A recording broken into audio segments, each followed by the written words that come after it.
All right, Colin, pull your mic towards you a little bit, and because you're sounding like a little distant, you're not that far from it. Normally you're fine. He's loud as fuck. I'm loud as fuck. And I'm the one who's even the box is making me still. Do you have a mic in there? There's a mic in here, yeah. Okay, I didn't know that. I just noticed you were talking to a people box. Because I had one of those, and it was still spiking the sound so much, so I built this just box with a microphone padding in here so I can mute myself. John's loud. Yeah, he is.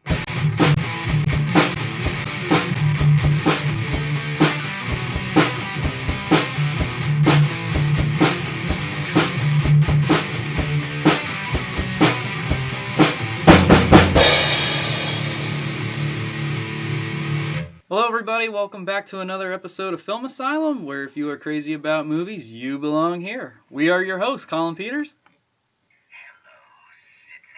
Dude, I couldn't help it. Excuse me. Sorry, I just had to adjust my voice a little bit. John Rochetter here. Sound like you were talking out of your balls. Go back to our Tim Burton episode. If you want more Clarence on that. Jeff Manfred. And for this special episode, we have a very special guest again. Please welcome our friend and artist, Jenn Harding. Woo! Yay, me. And yay, your hoodie. It's awesome. Thank you. It's a Cleaver. It's a Cleaver Scream hoodie, which I think actually they just brought back because of the movie coming out. So awesome. People can't see it, but they can Google it and stuff and go get one because it's comfy.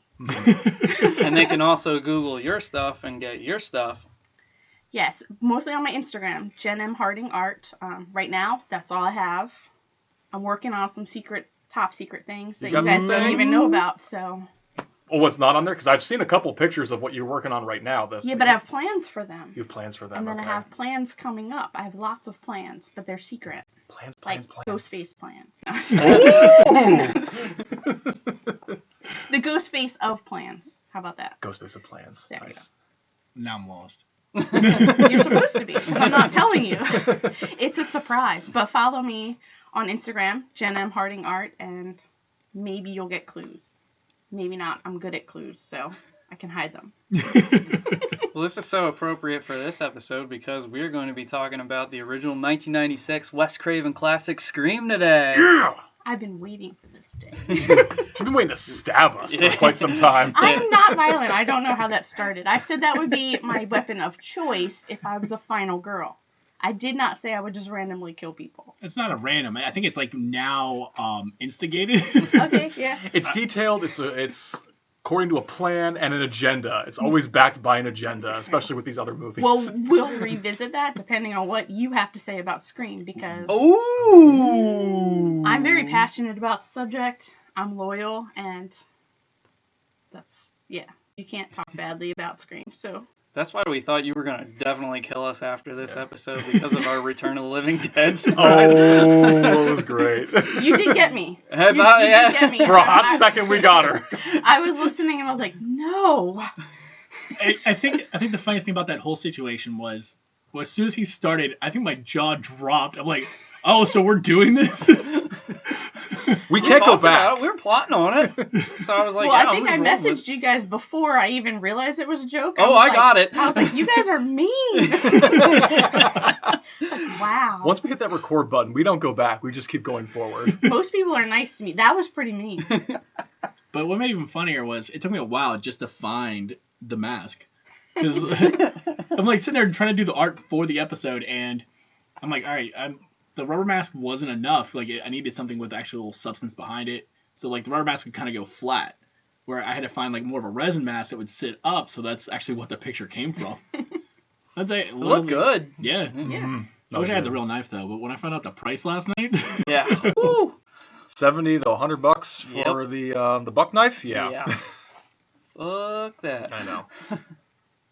You can get a Bowie knife. I have one. That's actually what's in the picture. Jen probably has one in her shoe right now. I don't. We have a wooden alternate. You want me to hold it? Is there a vampire? If you'd like to. I'm sitting next to her. Why would you hand her something pointy? Just watch what you gotta say. Yeah. I'm not going to say anything bad about this movie. Are you kidding me? All right, I'm holding the knife for everybody that can't see. You So- talk about my Scream friends, I will stab you. I will gut you like a fish. Oh! Understand. Already on fire today. This really was one of those movies that shook the world. I gotta say, like, first and foremost of all, we are gonna be talking about spoilers. It's like true crime, mystery, whodunit kind of stuff. Is it really spoilers, though, if it's been over, 25 years? 25 years. Hey, there could be somebody born in 1996 and doesn't even have any fucking clue what it is, and it's just like, oh, what's this Scream? Shame on their I houses. know, right? But Their I mean- parents didn't do something right. But, 25 years, there's multiple sequels. Especially the one that just recently came out. Are you telling me that they didn't what the fuck is this mask all about? Well, you can ask what the mask is, but will they watch it? In all fairness, there's people that haven't even seen, like, Friday the 13th, so That's Yeah. true. I don't want to be friends with those people. Yeah. I don't believe dare that those people exist because they have to be stupid. Oh my god. Doing some research for this, I actually found out that there was another movie in the 80s, no surprise, called Scream. It's one of those underground horror movies that was being directed by a veteran stuntman who had some money and decided he wanted to be a director. And this was his only directing project because after the experience, he went back to being a stunt coordinator. But it was basically guys and girls going down the Colorado River in the Grand Canyon, and they get stranded in a ghost town, and it becomes a whodunit murder mystery. And it was called Scream. Originally, it wasn't going to be called Scream, but then the studio had the name changed a couple times. But no one's going to remember that movie called Scream. Everyone remembers this franchise called Scream. Oh, absolutely. And this was the brainchild of screenwriter Kevin Williamson, who, I guess he had, like, some things to do with, like, the old Warner Brothers shows, like Dawson's Creek. Well, Yes. he was Yeah. behind Dawson's Creek, yes. He wrote The Faculty. He wrote I Know What You Did Last Summer before Scream actually came out. And because of how successful this movie was, that movie was greenlight in a second. Didn't he also do, it wasn't very good, but Teaching Mrs. Tingle, wasn't that enough? That sounds like a thing that he may have I written. think what happened was he actually wrote it. It was called Killing Mrs. Tingle, and he sold it, but it was in development hell for a while. And he was like one of these out of work actors from New York, and he actually was like house sitting, I think, for a friend because he was like he couldn't make his car payments. He was 3 months behind on his rent, and he was just babysitting somebody's house the one night and was watching like shows about serial killers and stuff in the Gainesville, Florida. The Gainesville Ripper. The Florida Gainesville Ripper came on, and it just put him in that, like, he got scared, and he called the person who owned the house, and he was like, yo, I'm just, like, scared watching this stuff. What? And they just started talking and exchanging, like, hey, what's your favorite scary movie stuff back? Oh my god. And that's actually how everything started, and that got the ball rolling for him to create Scream. Danny Rolling, that was the Gainesville Ripper. Yes. That was him. And I believe the reason why he honestly killed those people in Florida is because he wanted to achieve fame.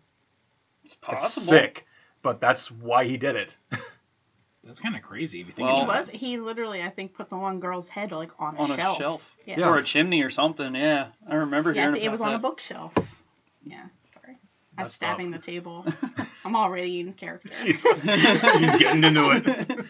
But Scream was like a combination of all these other horror movies that Kevin Williamson was a fan of, because he said mainly he was a fan of Halloween, and this was a combination, a little bit you could see, of Friday the 13th, Nightmare on Elm Street, Black Christmas, and When a Stranger Calls. Definitely Black Christmas and When a Stranger Calls, Yes. for Oh yeah, sure. the phone calls alone would pull that out. And like you said, John, that Scream was like a breath of fresh air to the horror community, because everybody was saying horror was dead. You know, the slashers Dying. were becoming a joke. You Well, had Here's my problem with everyone calling this a slasher movie. It's not. It's not in any way. To me, the slashers did die in the 80s. Like, yes, we get a little bit now. They brought back the genre with Hatchet, but Scream should have been never labeled a slasher. It's more of a murder mystery or a whodunit. I consider Ghostface a slasher villain, but But I don't I wouldn't consider. even- No, not really, because a slasher, like, say, like, Jason's a slasher. He's just randomly gonna go and, like, slit people's throats and, like, just kill them randomly. This one's more thought out. So I wouldn't consider him a slasher. I would only either. do it just because of the knife as the weapon mostly. Yeah. But I agree with you guys that slasher is like Freddy and Jason, you know, like they just do it. But I think just because of the element of the weapon and the cutting, just that alone. You could also say because those killers in the 80s were superhuman, that they were always going to come back no matter what. And the Scream Ghostface killer usually died or always died at the very end, and it would be somebody new to take the mantle. Oh, wait, so they die at the end? Oh, spoiler. Yeah, spoiler. But it was the thing, like, even with the sequels, the slasher is usually built around the killer, where these movies are built around the survivors. And then it's actually showing the effects of what the original attack happened, and then it kind of built around that. But how many times is someone going to get stabbed in the fucking stomach and still survive? Come on, look at Dewey. I say look at Dewey. Look at Gail, and look at, I'm going to call her Nev, Sydney. They all got stabbed a lot, and they But keep you have surviving. to look about where they got stabbed. Nobody got stabbed in a place that would kill you, really. Yeah, Gail got shot in the ribs. She and got then shot she a got stabbed lot. in the shoulder. Who? Gail? Gail got shot. Yeah. At least once. But I mean, Sydney got She stabbed in got the shot in stomach three? several times, even if it Oh, was. yeah, she did. Yeah, she should have died. Dewey got stabbed But from you the stay back. low and to the side, like Skeet says. Yeah. Don't go too deep. Don't go too deep. Yeah, don't go too deep. Now, you can go They 2 were inches deep. in, but if you go 3 inches in, you're hitting vital organs, and that's bad news Yeah. bears. Did you say bad news bears? That's bad news bears. But that was the thing I always looked at it. Like, I heard that's the death of the slashers, and then I'm like, there's not even a slasher. It's like, yes, it has an element of it, but it's not a slasher movie as a whole. Like, it's mindless killing, where this is actually thought out, like literally thought out of what they were playing out. I wouldn't say it was the death of the slasher and this was the revitalizing. I would just say horror in general. I mean, I guess that's what some people would say if they don't really know horror and would categorize it like that. That I could understand. But at the end of the day, it's a horror film. Yeah. No matter what. It is, but more for references. For as much as I love Scream, like when this came out in theater, I saw it legitimately 8 times. Like, I paid full price, and I saw it 8 times. And then I worked at a 99-cent theater, which got second rung. By the time we got that movie in, I already knew it, like, the whole... And that was when you had to actually reel the film. 35, baby. Yeah, it was put together wrong. I literally got paid all day to sit in the theater to make sure everything was in the right order. Hell yeah. That's That's crazy. awesome. But I never found it scary. I don't find the Scream movies scary. Like, jump scares, I know you don't like jump scares. But Well, I find it funny, which is why I love it so much. and if you pay close attention to this specific movie, this is a movie that specifically makes fun of jump scares. Yeah. Because it is satirical in a lot of ways, especially when you see the director dressed up as Freddy Krueger as the janitor in one scene. A lot of this will go over your heads if you're not a die-hard horror enthusiast, but if you pay close attention to the It subtleties... did take me a few years to know that was Wes Craven. Really? Yeah, I did not know that at first. Huh. Well, I told you guys before, like, for as much as I love movies and even Scream, like, I'm not going to sit there and I can't tell you every single, like cinema detail about Right. like the writing and stuff. I just enjoy the movie, and usually I'm laughing so hard, like, there's stuff that I miss. Like, I just Scream is watch funny. It is. But I also do agree that of all the movies that we've gotten, the first one by far has the most scare factor, especially those opening 15 minutes with how gruesome it is. It is gory in details, especially one specific shot where the parents are screaming at the death of their daughter by a tree. And that moment, I think when I saw that for the first time in 2002, that stuck with me. I did get the Halloween reference the first time I saw that in the movie theater. Okay. And I was young when that came out. Like, when he says, get in the car, go down to the Mackenzie. Yes, They said yes. that. They say that in Halloween. They do. They do. Actually, before we get into anything else, do you want to do the synopsis? Yeah, Jen, why don't you take it away? Take it away. The plot? The Yeah. plot? Yeah, give us some plot detail. We discovered that as we might have to edit this out, that if you talk about the movie, some people don't actually know the plot. So we'll give you the honor this time. Okay, I'm going to try and give you the plot like, without giving stuff away at first. Okay. It doesn't matter. It could just be the most bland whatever. Spoiler! Like, Alright. Yeah. Spoiler alert. It's basically the best, well, it's the best movie ever. We're just going to put that out there. That's going to be the tagline, the best movie ever. But it's basically a whodunit where somebody's getting phone calls giving them trivia questions about their favorite horror movie. Usually they die if they don't know the answer. And you basically find out that it all revolves around one person. And I'm not going to give it, well, we're going to talk about it, but a non-giveaway, it's awesome. Yeah, Neve Campbell's in this movie, and she plays a girl named Sydney Prescott. And we don't really know much about her because the first 15 minutes of the movie aren't focused on her. It kind of becomes a little bit of like a Psycho where it's Drew Barrymore at the beginning. And then this killer plays this like cat and mouse game with her where he comes off kind of like, hey, sorry I accidentally called you. And then she's kind of playing and flirting with him a little bit. Then he gets creepy by saying, you know, you never told me your name. And she's like, why do you want to know my name? And he says, I want to know who I'm looking at. And right away, your jaw hits the ground. I mean, that's creepy alone. And then you're just on this like short movie of a ride. Like Scream is kind of like that, where it's a short movie, and then you get into the actual movie itself. It's almost the movie within a movie. Exactly. movie. Do you know that first scene? I still think of it every single time. Even though I've seen it probably 1,000 times, I still think of it when they're on the phone with Drew Barrymore and she says about her boyfriend Steve. I always found it. I just always still laugh when she's like, he's big and he plays football and he'll kick the shit out of you. Like that part makes me laugh. But when they go, his name wouldn't happen to be Steve, would it?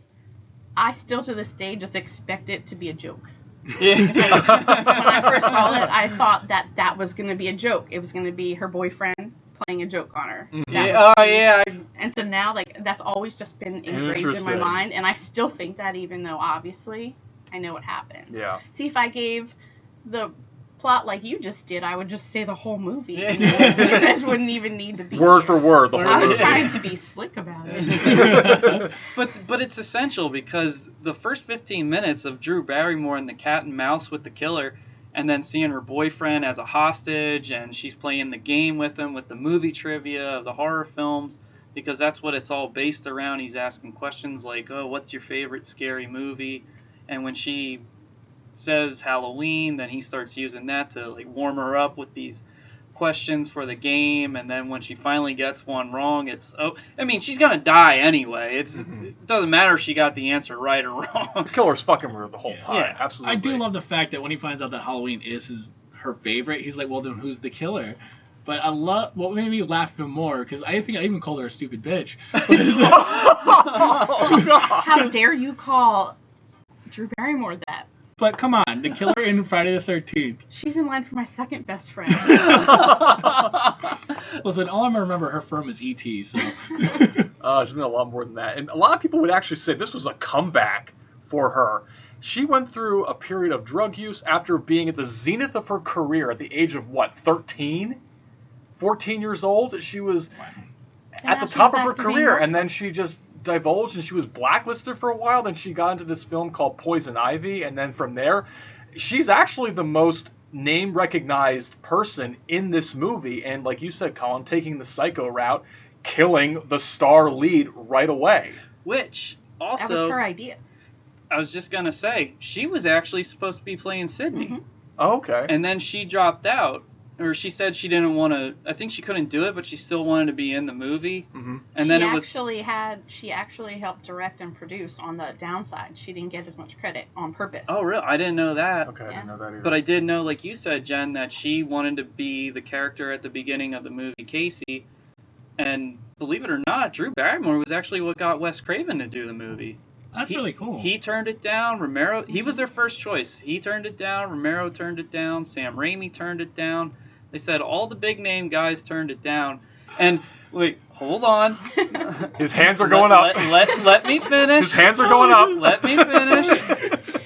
The reason why Wes Craven did it, because he was getting away from horror. He said, like, how many more times do I want to keep, like, mutilating women and doing all this other, like, horror stuff? He's like, I just want to move on and do something else, be a little different. It wasn't until, like, he said some little kid came up to him and said, you know what, your movies are getting kind of soft. You need to do some more fucked up shit. Oh my god! A little kid saying that to, like, the sweetest man alive. Yeah. Oh, because he's known for the horror reputation, but yet Wes Craven's this, like, really cool, like, you'd never guess he'd do fucking Elm Street or Yeah. something. Yeah. Look at the Last House on the Left. I was gonna say, brutal point out the movie. Last House on the Yeah. Left. That's a brutal movie. I'm not gonna get into that. And everybody here, like, he was like the sweetest person. That's like the one person, like, I regret that I never got to meet. Same here. Yeah. Like, just talking to directors and having a love for film and filmmaking myself, Mhm. I would have loved to have talked to him because he's just so in tune with the psychology of Mhm. film, which is so important in filmmaking. And they said that he knew how to talk to actors and just people on set, and that's why a lot of his shit is so good. Even in his movies that are known for not being that good, there's always something in there that's like, Wes just nailed it. Like, nailed it. Didn't he do that werewolf movie, Cursed or Cursed. something? Did he? Or I don't Yeah, know if he with directed Christina it or Ricci. produced it. Yeah, I never watched He's it, involved though. in some way with that I only movie. saw bits and pieces of that. It's funny. It's funny. It's funny. I don't think it's intended to be funny, but it's funny. Yeah. Red Eye was pretty Red Eye was a really good thriller. That was like a tight 90-minute thriller. Mhm. Didn't stop. Didn't drag at all. It was really, really well done. Okay, But but I we're think- here to talk about Scream. Yeah. Yes, But- we are. Anyway, the reason I started laughing. Sam Raimi, right? Yeah. If you look at George Romero and Sam Raimi, and compared to Wes Craven, it's totally Night and three day. different things, literally. Because Sam Raimi at that point, after coming off of Evil Dead 2, he really stuck to the comedy roots. This movie would have had a totally different feel. It Yeah. would have been. It probably would have been Ash versus Evil Dead, or Army of Darkness. Sorry, on steroids. I don't even want to think about it being different. I don't Like- either. Yeah. I like it the way it is. I mean, there's really not a bad scene in it, because I know we talk about what our favorite scenes versus bad scenes are. There's nitpicky stuff, but I think the humor is just right, where it's not overdone. The tributes are in there. There are Easter eggs out the ass, even if you don't see them. But I think the humor was more like tongue in cheek too. Like it was there, but Yeah. it wasn't like the main focus. It was subtle. Yeah. Subtleties, too. You should learn it. Because the humor does kind of, I mean, you get the main cast that has Matthew Lillard, Skeet Ulrich, Rose McGowan, Jamie Kennedy, and Nev Campbell, as we said. All my favorites. And they were based upon sort of like a John Hughes sort of group of kids. So it was kind of relatable, because I remember when this movie came out, unlike you, John, I saw it right away. Seriously, I'm not sheltered like you. You Oh my were God. Sheldon. I waited 6 years until I saw the movie. Yes, Oh my that's gosh. too long. By then I saw it like 500 times. Please do tell. But I did. I related so much to them too. Like, I was more like Jamie Kennedy's character Randy was more like my friend group. Like, almost like all of my friends. That's who I would have been friends with. But Yeah. like everybody was relatable, and just to the fact, like, I would have had a crush on Stu. I'm a grown ass man. I think I have a crush on Stu. You can't not love Matthew Lillard. What is it? Showing Thea Scooby Doo. I think she only likes Shaggy because it's Matthew Lillard. Probably. He's Why don't you so just leave her awesome. alone? I was gonna pull that line. Leave her alone. He wrote that on my poster that's in my art studio. Ah. It says paint hard and live her alone. And I wanted to take that poster to get everybody else to sign it, but actually, I love that it's just Matthew Lillard on Mhm. there. So I'm going to keep it that way. He has the best lines in this movie. He just has so much fucking fun in this movie, you can tell. Oh, yeah. And a lot of them weren't scripted. Mhm. Like I can the believe scenes that. in the kitchen at the end, like that was all impromptu. Like you hit me with the phone, Dick. That was Yeah. he actually hit him with the phone, and that was Did you hear why he hit him with the phone? it was sticky. Yeah, from the blood. The blood corn was syrup. sticky. Skeet Ulrich just wanted to throw the phone, but because it stuck to his hand, it accidentally hit. Oh, Dick! Oh my gosh. Oh, it's great. Peer pressure. I'm far too sensitive.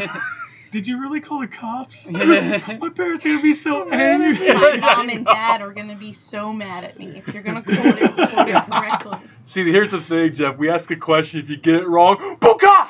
You die. Well, before we continue on, I guess we should finish the synopsis. Yeah. So after the first 15 minutes of Drew Barrymore as this girl Holy named shit, we're Casey- still the first 15 Yeah, minutes. I mean, Yeah, we are. We went off the rails. I am very introduced it. passionate. I will go off. So I'm gonna shut up until you're done. Okay. So like after the brutal murder and we get the main gist of what's going on, the killer has already laid down that he likes to play these phone tag games and he likes to dress up in this Grim Reaper outfit with this ghost mask on. Next morning, fucking ruckus around the school, and everybody's coming to Nev Campbell saying, hey, what's going on? Did you hear about the news last night?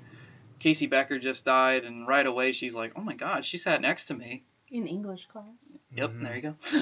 I can't believe that they still Was had... it English 101? Hey, Wes Craven was an English major. That's true, he was. He started out as an English major, and then he wanted to become a film director. So right away, though, you know something's kind of off, because Sydney's kind of like shy from her boyfriend. That's Nev Campbell's character's name is Sidney Prescott, and you find out that her boyfriend, played by Skeet Ulrich, his name's Billy Loomis, which is also a tribute to Sam Loomis from Halloween. Mm-hmm. Again, Easter eggs tribute. Yes. And here he like basically says that he notices a kink in the relationship, and here you don't find out about it a little bit into the movie that her mom was brutally murdered almost a year ago by a guy that she thought she saw the night that she was murdered, and she pretty much got him convicted. His name was Cotton Weary, played by Liev Schreiber. Yep. He doesn't really have a part in the movie, just like a quick cameo, like, oh, this prisoner or inmate. And that's all you really know about it. You don't get to know too much about what's going on. And the night after the school, they say that she's going to go hang out with Rose McGowan and her brother Dewey, who's the deputy in town. And, of course, during school, they're being questioned if, like, they knew Casey, what they could tell them. Mm-hmm. And they ask them all sorts of questions. And you get to know the kids around the group at this time. Yeah. Breakfast Club vibe. Exactly. And that just shows the relatability to them. And right away, you get to know those characters easily right off the bat. You know what kind of guy that Matthew Lillard as Stu is going to be.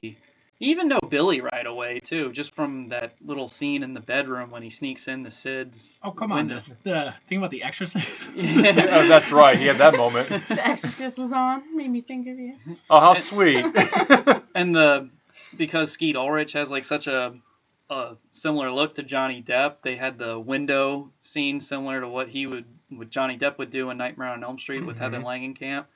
Another Wes Craven classic. You know what? I never actually picked that up. Really? Really? Dude, that was the reason he got that part. Matthew Lillard actually auditioned for the part of Billy. Yep. Okay. Also, David Arquette. Just call him Dewey. It might be easier. Let's do it. He was supposed to go in for Billy, but he said he wanted to play Dewey. And Wes Craven was even like, why do you want to play Dewey? And he said, I think I can bring a different charm to him, because Dewey's supposed to be like serious and big.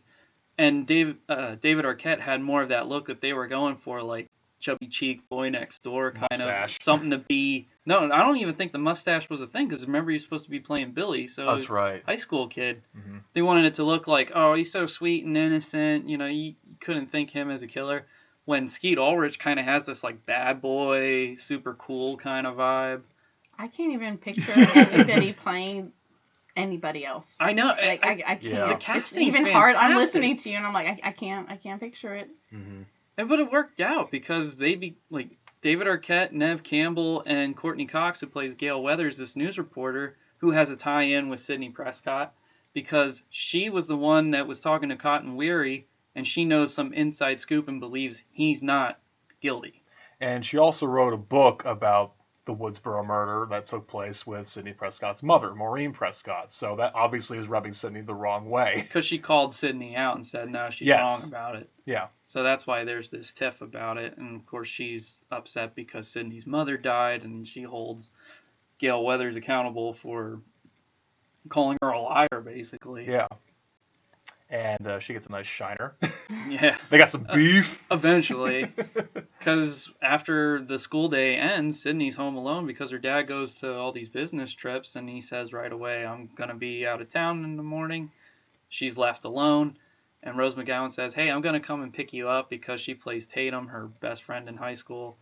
And right after she got off the phone with her, Ghostface calls. The phone calls happen again. Actually, she falls asleep. Ghostface doesn't call until she wakes up from her nap. When Tatum says that she's on her way, she's running late. Well, here's the Details. thing. She said she was taking a nap, and it seemed like it was like 4 or 5 hours. That's not a nap. You went to sleep. Well, That's a nap to me. But you also forget you get some gorgeous California countryside and some sunsets happening right before it gets pitch black around 7:30 or something. It's past 7. Past 7. It's past The murders 7. didn't happen until 10, so you're okay. You got 2.5 hours before people start getting killed. Oh my gosh. But that becomes their first encounter with Ghostface. Even the phone call on that one, they did some trivia about. He asked her about horror movies, and she's like the dumb girl running up the stairs instead of going out the front door. Yeah. And they actually play it out that way, and I'm like, holy shit, that's actually like a smart thing Yeah. to do. Like, oh, I'm proving you. Guess what she did? She couldn't go out the front door. She had to go up the stairs. Because she locked herself in. Yeah. It's the scenario. Remember when we talked on another podcast, I said about how like I would be like on paper, I would be a good final girl. In real life, I'd be the first to die. Because you don't think of that stuff. I think that's what Skeet Ulrich was saying too when they were giving him a Q&A and they said, what do you think about the satire in it? And he said, I think that just goes to show the difference. Like, it's supposed to be the joke. Like, this is what happens, and yeah, we're making fun of it, and this is why people who hate the movie are like, oh God, this is so stupid. But here's a situation where she's trying to get out, but she can't get out, so what does she do? She runs upstairs, and it's that fight or flight moment. Like, you just don't stop and think about it. We're sitting in a chair going, you idiot. If that was me, I would have totally done the opposite. But then when you're put in the real situation, you might do exactly what they're doing on film. I'd probably do a high-pitched scream, and probably... Yeah. Actually, that's what kind of Dewey does when he holds the Ghostface mask up at the door.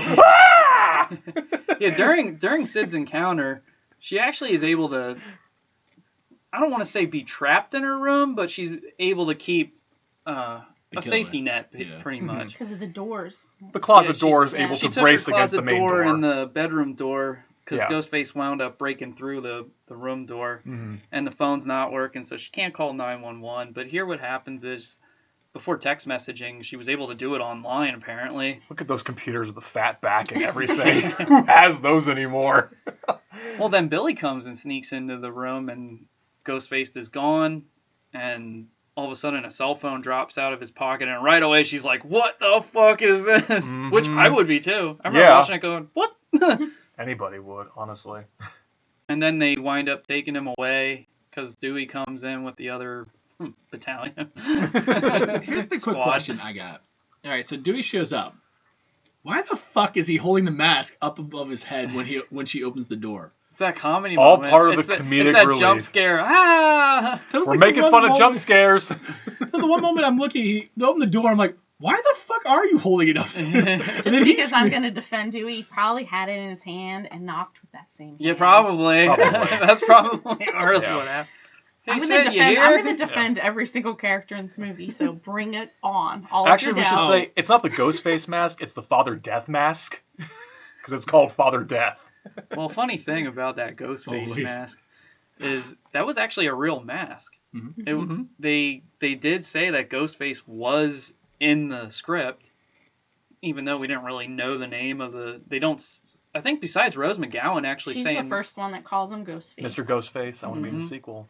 But that's all we know about it. It's really not until a little later on we started hearing more that you call the main villain Ghostface. Wes Craven had to really fight to get the rights to that mask. Yeah, Really? Yeah, I think the company that had it, they didn't want to. Dimension Films didn't want to buy it right away. They wanted to try something different. They had different sketches and stuff, and they said it didn't really look right. Oh my god, it looked weird. Yeah, some of those sketches looked weird as shit. They actually found it when they're doing this location scouting. It was actually in one of the bedrooms. I was hanging on a... It was a kid's mask. Yeah. Actually, I remember that mask when I was trick-or-treating with a friend before Scream came out. And I remember thinking when I saw the previews for Scream that I was like, oh shit, that's that ghost mask. And then here I also found out that they had to still make their own Ghostface mask. Just to change it up a little bit. It wasn't exactly like that. But there's 2 times in the movie that the actual mask that they got was in the movie. Wait, let me guess. Dewey holding it and Henry Winkler putting it on. No. No. You got that one right. looked weird. The one that he wore was Henry weird. Winkler putting it on, and the Drew Barrymore scene, because that was really? the first. Okay. That was the first stuff they shot. That mask looked weird. The one that was on Henry Winkler's face. When he Yeah, did the that's whole- that's the real one. Oh, yeah. Speaking of Easter eggs and Henry Winkler, you see that the Fonz's coat is in his closet, right? Mm-hmm. Mm-hmm. Yep. Yes. Okay. Another Easter egg that nobody ever remembers is Linda Blair's in it, and especially because Skeet says, "I was watching The Exorcist on TV," and then here she's a the one reporter. reporter. I can see the steam Oh coming my out God, of here. that's right. Yeah. Holy shit. Well, it's honestly, it's been a while since I've watched it, and then right before the new movie came out, I ended up watching it twice in a week. But that was the thing. I'm like watching. I'm like, is that fucking Linda Blair? Yep. But yeah. Also, the patrolman from Nightmare on Elm Street got promoted to sheriff in Scream. You Yeah. should also point that out, too. So where are we at? Sydney, and then I made fun of Dewey. And Oh yeah, because they arrested Billy, Mhm. and then as Sydney's taken back to the precinct for her own safety, they're looking up her father to try to contact him, see what's going on, and they can't locate him. He said he was supposed to be at this hotel. He's on this business trip, but they said he's not registered anywhere, and nobody can get a hold of him. Meanwhile, Billy gets questioned, and the sheriff's saying, like, we're gonna have to hold you here, son, because your alibi is not really matching up except for these weird coincidences. Like, Yeah. you saw Sid last night, but Casey died. Did you swing by her house before? And he's like, what? Daddy's not too happy about that. He's present. His dad's, they're saying, like, hey, why don't you check my phone records? And you can see that he didn't make these calls and blah, Right. blah, blah, blah. And so they say, yep, Billy, we're going to have to hold you for the night. The media's going crazy, so they got to take Sid around back. And here Courtney Cox comes over, and Mhm. Sid's already like, fuck this bitch. No, I'm going to egg her on. Give me an interview before I punch you in the face. And she does. Yeah. And then Dewey takes her back to the house with Tatum, and they're just hanging out. And here Tatum and Dewey's mom says, you got a phone call, Sid. And she's thinking it's her dad, but they say, I don't know who it is. And here it's the Ghostface call saying, nah, you fucked up. I'm still free. You got the wrong guy again because of the Cotton Weary stuff. That was just a nice cold dig right into her side. Mhm. I love when Dewey picks up the phone. Hello. And that's actually the last phone call in the whole movie. I think that's like something that I always realized with the other Scream movies, that they relied too much on the phone calls in the other installments. There aren't that many scenes in the first one, so technically they didn't need phone calls because they were all in the same place. That's Plus, true. I think the phone call trick did its job. Yeah. Like it laid the groundwork at the very beginning, and you're like, okay, I'm in for the ride. And then when you get the second phone call, Sydney's the new target now. Like, it's definitely her as the new target. Yeah. And then when it comes to this call, it's just the, like, 1, 2, 3, and he even says at the very end, because she asked him, who are you? And he says, you'll find out soon enough. That's what I think. The I other promise. movies overdid it. This movie did it just enough. Oh, yeah. They overdid it in the other installments. That's what I'll say. Yeah, some of the conversations in the other installments started getting way too out there. I would say they're wordy. The other phone conversations, the other installments just got way too wordy. It was just I love the others equally, so. You love them equally? Okay. I just love them Looks more like she's in the sharpening that I'm I knife, know. dude. I love them My palm. more in the first movie because they just felt more real and menacing and simple. They felt more simple. It felt like the other ones, they were trying to be too witty and trying to be scary. There's always a witty factor to sequels. Mhm. So you have to expect it. Like, True. when was the last sequel that you ever saw that it wasn't witty? Sequels are almost always making fun of the first one. Especially this So franchise. it's meant, like, people think that, like, as they go on, they get cheesier. Like, I love them. I Stab love 2? them. Yeah. Who would do that? I even love, like, I know that a lot of people don't love 4 because of the way it starts. I think 4 is one of the that is- better ones. I think that is the most awesome thing, like, to do the movie within the movie. Yeah. I loved it. Listen, The reveal is one of my favorites. The very end reveal caught me off guard. Yeah. listen, I want to watch Stab 8 all of a sudden. I saw Yeah. a flamethrower. I want to see him wear a gold mask and wield nunchucks and beat shit out of people. But the news is all over the place, and they know Sydney's involved, and for some reason she goes to school the next day. I don't understand why school's still happening. Why is it still happening with all these grisly attacks and murder still going on? You'd think they'd shut it down. Well, they shut it down after, like, they did shut it down. They the did next shut it down, day. but They you think only they'd went shut it back down one earlier. day. Like Well, after at the that first point, 2 it murders was took place. isolated. Okay. It was isolated. So then they went the next day. Then there were more attacks. Then Okay. that's real time. That's real time. All right. Plus, the attacks weren't happening in school. No, they weren't happening in school. I'm just Well, saying. they almost did. Yeah. That's why they shut down. Then again, you make the argument, it's a small town. Nothing like this has ever happened before. This is even more It has gruesome happened than before. Maureen Press. You're right. I think they could have shut the school down earlier than what they did. Listen, it was a half day. Like, they realized what was happening. They shut it down. Yeah. Because they were questioning the kids. They were using the school as a basis to question the kids of what was happening. Who could learn on a day like that anyway? I wouldn't. I'd be mentally checked out. Well, it's not normally like can't Wes learn. Craven didn't do that with another character. Nancy. Yeah. Yeah. Remember? What the hell are you doing going to school for anyway? Yeah, exactly. She went the next day because Nancy was a badass. So Sydney. Exactly. Mhm. Thank you, Wes. Thank you, Wes. May he rest in peace. But now like you said, John, after these like harassing attacks, not really attacks, but just harassments towards Sid, guys are dressing up in the Ghostface costumes, and not only are they harassing her, but they're also the talks about her mom are being brought up behind her back because you know uppy preppy girls are just being snooty about her past and stuff and trying to say that Sydney's a piece of shit and a tramp just like her mom and Oh Billy man, that got my down. blood boiling every time I heard that conversation. Well, I mean that's typical high school It is- bullshit it is drama, typical and it's bullshit. on both sides, male and female. So. But Stu thinks it's like Christmas. Oh yeah, he thinks all the Ghostface costumes around are hilarious. Oh my god. But the principal says then after everything's all said and done that you know no more school. There's going to be a curfew in town. The cops are shutting everything down. Everybody just go home, be Yeah. safe. And then Stu says to everybody, "Hey, I'm going to throw a party at my house. You guys should come."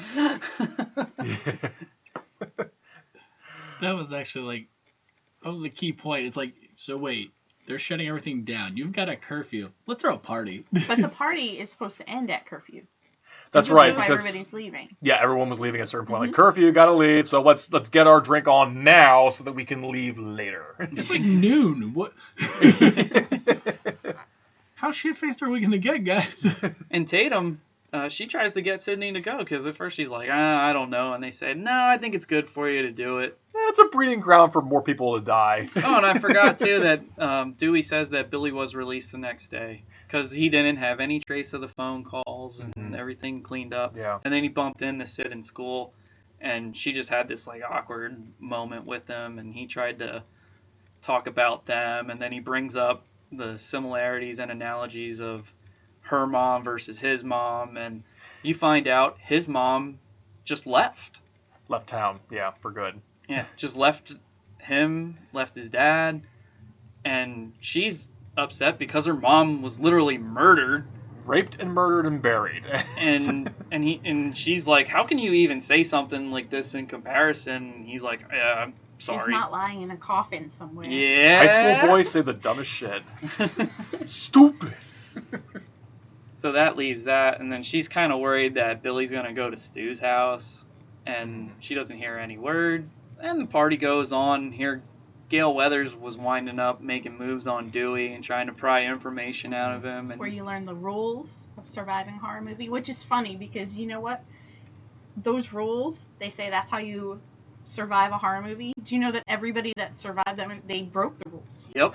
Because this movie broke the rules intentionally. Yeah. And that was Because that was it, the like trick. it says, number one, don't have sex. Sydney had sex. Uh-huh. And she was still a final She girl. was still a final girl. And they said, don't drink or do drugs. They're all drinking and doing Yeah, drugs. Randy was drunk as shit on the Yeah. sofa. Watch It's out, a sin. Jamie. Clink. Watch out, Jamie. You know he's coming for you. However, Stu did die when he said he'd be right back. But Because you won't be back. And he also said, I'll see you in the kitchen with a knife. Well, he didn't see him in the kitchen with a knife, but Stu did have a kitchen in the knife. I mean, had a knife in the kitchen. He did. Yeah, he was shot and knocked out at one point. That's why he didn't see it happen. But we also forgot there was a casualty before that party happened. Oh, Henry Winkler, you just had to make an ass of yourself. I was getting to that point. Yeah. Because while the party's starting to dwindle down and they're all watching Halloween and Jamie Kennedy's bringing up all the rules, some people are dispersing and Dewey and Gale Weathers are going for a walk around the block because I guess they said something about possible missing car. I Car don't think in they the know. bushes. Car. What was yeah. it? Sydney's dad's car. Sydney's Yes, dad's it car, was Sydney's yes. dad's car. Because I know, like, But they didn't know that till they. okay, Until they I saw it. Yeah, I wasn't sure if that was what he heard. They said, oh, it might be Sydney's dad's car, if it was when they found it. Mhm. That was a chilling moment because the music just played when they were like, is that the car you're looking for? And then right away Dewey's like, oh fuck. What is he doing here? What is Sydney's dad and it's doing in the here? bushes. It looked like it was just like He doesn't say, oh fuck, Dewey wouldn't talk that way. Listen, the funniest thing No, about he that goes, damn. the whole entire moment, as Gail and Dewey are having this nice romantic walk to go find a car that's crashed, these high school kids hear about their principal being murdered, and they all leave. That's at the when same they exact- disperse. Yeah. He was gutted and hung from the goalpost in the football field. Did anybody want to see that? I'm sure some people probably wanted to see that. It makes you wonder how much of a prick this guy was. Yeah. Yo, But the you fact saw that how the kids serious want, he was, the though. kids It want was to like, see it yo. before they take it down. Like, these, Let's these go are some- more. They pry him down. Yeah, these And kids you in have this like high the school were gremlins. dicks. Yeah. Total dicks in this And Dewey in this tries school. to stop him with, he's like, hey, slow down, freeze. And he's like, fuck it. And he just jump out As of the they way. drunk drive to the school. Yeah. Oh my And god. then never the best thought though is about when that. he actually goes in the house with Courtney Cox, and then he grabs the beer and he says, "You're underage, son." No, I'm kidding. Have a good time. It's like he's a cop. He could have busted his ass. He could have shut this whole thing down if he But he's wanted not to. that much older than them. Yeah, he's That's trying to true. be the cool cop. Yeah. No, I get cool that. Cop. Cool 90s cop, you know? Because this is the high school full of dicks dressing up as Ghostface, attacking Sydney in the bathroom, and wearing masks constantly, and getting expelled, too. And get threatened with a pair of fucking cleaver scissors. Yeah, really. I have a pair of scissors like that. I love the sound effect that those scissors make. It's sharp. You fucking hear it. I'm gonna go to the bathroom real quick because I can't hold it. You guys, Wow. you guys can talk. He's Are, too are you scared. gonna be right back? You missed an opportunity. What You a totally missed an opportunity, you dick! I'm disappointed. She's sharpening the knife. Sharpening the knife. I should be in the kitchen. Too bad you don't. See, your bathroom's in the wrong location. Well, I didn't think you wanted to use the one right there. Also, this movie brings up when you're in the moment. We've already talked about this. But when you're in the moment, you make the dumbest decisions, and Tatum probably makes the dumbest decision of anyone in this movie. Yeah, you're getting the upper hand in a key scene of this movie before she wants to be in the sequel. Mr. Ghostface. What made you think you could fit through a One of cat her escape? Yeah, one Hold of up. her boobs wouldn't fit through there. Actually, No. she could fit through that. They said that they had to modify it so she would stop getting all the way through. She actually got through it at Yeah. one point. Oh They, my God. if you look at it, they said a normal size doggy door, she Yeah. fit through perfectly. They had to modify it a little bit smaller so she could not Oh fit. my God. And then they had to essentially put another board so that she would have enough support while lifting her up. Okay. Damn. At one point, it actually does look like, oh, maybe she actually can get through this. You know, since we're still at the party scene before he comes down, like everybody, like I love this movie. Nobody like really appreciates like the character work that they put into these movies. Like you said, like even that first scene where you meet everybody, Mhm. like you get invested into every single one of them. Because Absolutely. at this point, you're already invested in Kenny, the camera guy.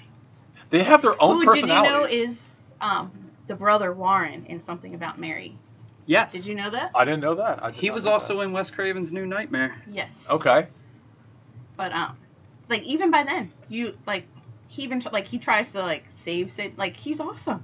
He was smiling when he thought that Cotton Weary could be saved Mhm. because he was innocent. Like they humanize him. You're Mhm. like, oh, They all have their own traits and their own personalities, which is really cool. I mean, like, the one character I wanted to be the most was Randy. I wanted to have all that superior knowledge. I wanted to work at a Blockbuster because of him. Like, But Dad, my can I get an friends that application for Blockbuster when I'm old enough? my friends that were like Randy did work at like Blockbuster and Hollywood Video at that time. Like Randy was literally one of my real life friends. That's why I love Jamie Kennedy so much too. Like they were like my real friends. It is his signature role, too. This is Yeah. the one thing he's definitely known for, even though he's been a countless amount of movies before. But this is his role. His Yeah. stand-up is hilarious too. It is. I just saw him a few months ago. He was in Royersford. Oh, was Oh, he? really? Yeah, he was so funny. Oh my god, yeah, he's hilarious. That's great. And I told you the first time the first Monster Mania I worked was a Scream reunion. And that's when I- he came up to your booth, right? Yeah, but only because I literally geeked out. Like, I couldn't see him walking. I was on Matthew Lillard watch. I was waiting for Matthew Lillard to come in. He didn't even come till the next day. But then, like, Mark was like, who's this coming down? And I looked around the corner, and I saw, I don't fangirl, because I've met lots of famous people. I don't fangirl. I fangirl about them. I had my arms up in the air, and I was like, Jamie! Jamie! I know you! So he stopped and gave me a hug and got a shirt. And he put it on his Instagram, right? Wasn't he wearing it? And he took a picture I still have of it? those screenshots. Hell Those are- yeah! I would too!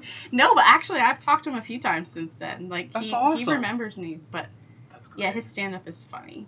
Hell yeah. That's Jeff and I have good memories of that stand-up, too. Dude, Unwashed is probably like one of his best. We were quoting He it, and everybody... he gave me a DVD of Unwashed, actually. Oh, wow. That's Nice. actually- We could quote the shit out of that, and people would be like, what the hell are you guys talking about? Like, dude, Jamie Kennedy Unwashed. Like, My this friend is and I hilarious. used to do that with the Adam Sandler stand-up, like, back with when he used to do, like, Red Hooded Sweatshirt Oh, and stuff. yeah. And nobody ever got what we were saying. We used to Hmm. just randomly, like, start singing. Especially if you were wearing a Red Hooded Sweatshirt. Everybody's like, those girls are weird. Like, you didn't get our reference, so we don't want to talk to you anyway. You're a loser. Next. Yeah. But, okay, you left. We're still at the party. Yeah, Oh, we did talk about Tatum a little bit. We talked about the doggy door. Just quick catch up. How the fuck Did did she she die? fit through that thing? And Apparently she really did fit we through just the talked whole- about that, yeah. See, at least he backed me up. At least I wasn't bullshitting. She you was guys. able to No, get through at one yeah. point, and they had to I actually close the did door and not make know it tighter. that, so... I will admit, that's probably, like that part is, like, a little too unbelievable for me. Because even if she was 80 pounds, that garage door would not pick somebody up and crush the head yet. It's gruesome. It was cool. It was really I mean, cool. I'm not going to say it wasn't cool, because I'm like, it's a movie, okay. But at some point, I'm like, because Scream's actually pretty down to earth, you know, and, like, believable-wise. But if you look, Yeah, all of it could happen. Yeah. but if you look at Ghostface's expression when it happens, he even was like, "That fucking Huh. just happened." Damn. All right. Yeah, I'm almost expecting more of Ghostface from Scary Movie. You know, really is like, What? she really trying this? Which we didn't even mention Yeah, I that know, I was was the just gonna original say. title. Scary Scary movie. Movie. Yep, on the script by Kevin Mhm. Williamson. Oh yeah. And the reason it got called Scream was actually the Michael Jackson song Scream. Yep. The Weinsteins actually preferred that.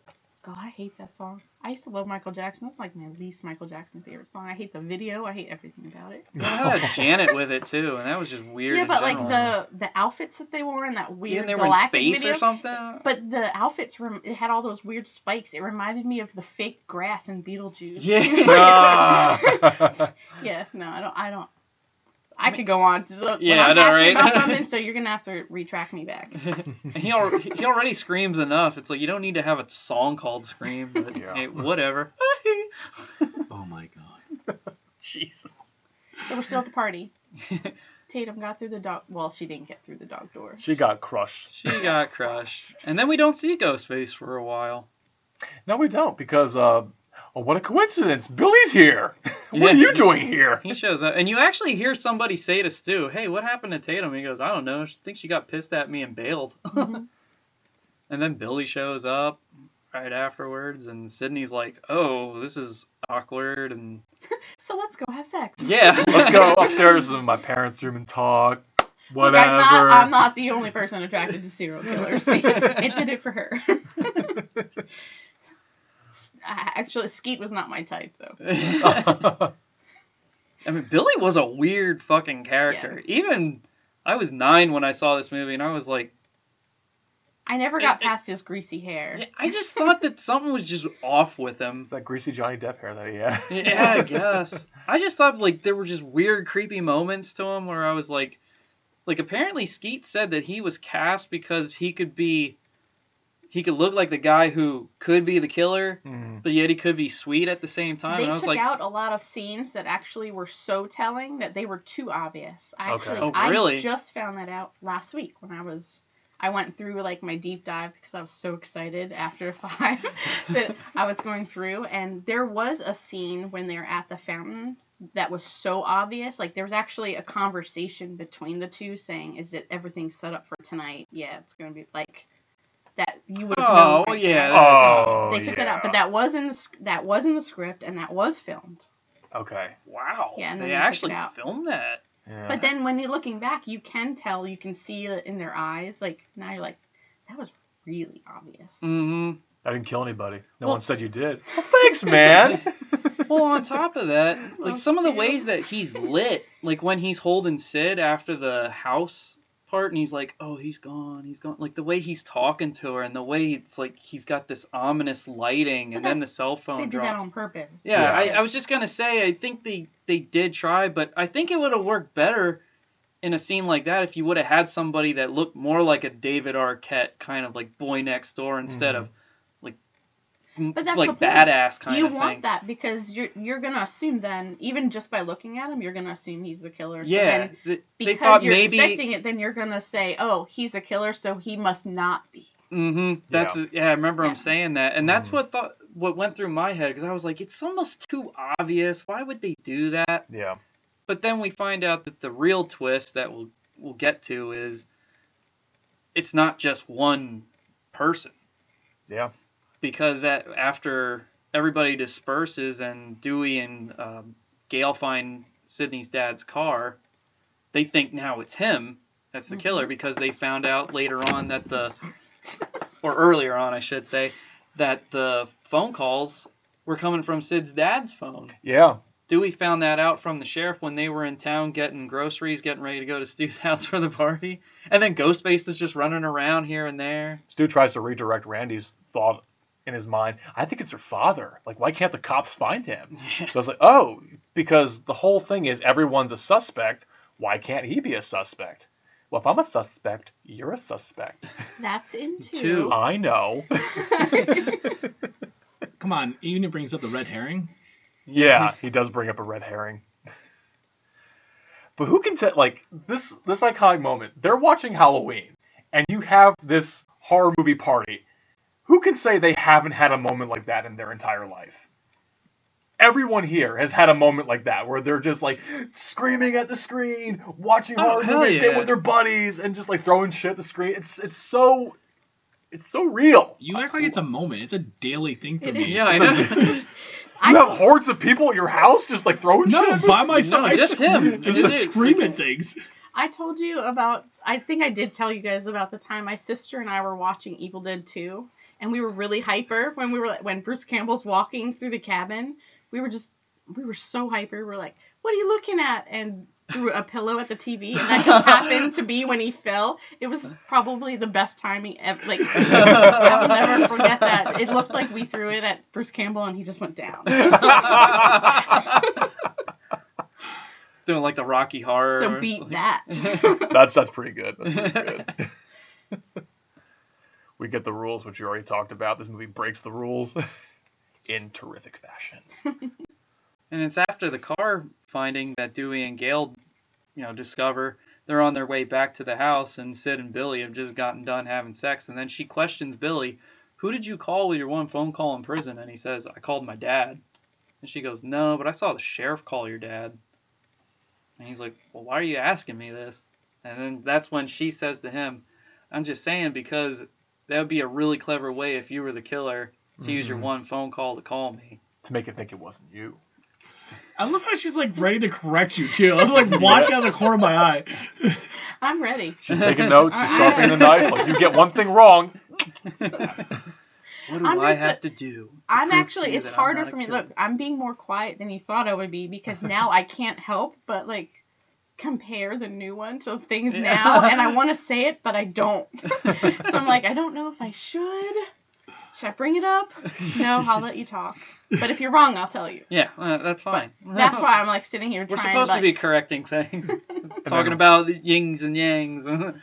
All this other right on stuff. cue, he gets stabbed, and you're led to Because believe. Ghostface comes in. Yeah. Honestly, it's actually kind of a cool part because it's a slow build because then Sidney's seeing what's happening behind him. And again, you're getting that weird, ominous, creepy look to him, and it's like, so what's the deal with this guy? Is he a good guy? Is like this just a weird coincidence? Does he have mommy issues, family issues? Like, is he just really depressed inside? I don't know. Yeah. all the hot serial killer guys have mommy issues. Yeah, they do. Norman Bates, man. Jason Voorhees. Norman Bates wasn't hot. You're saying Anthony Perkins wasn't hot? No.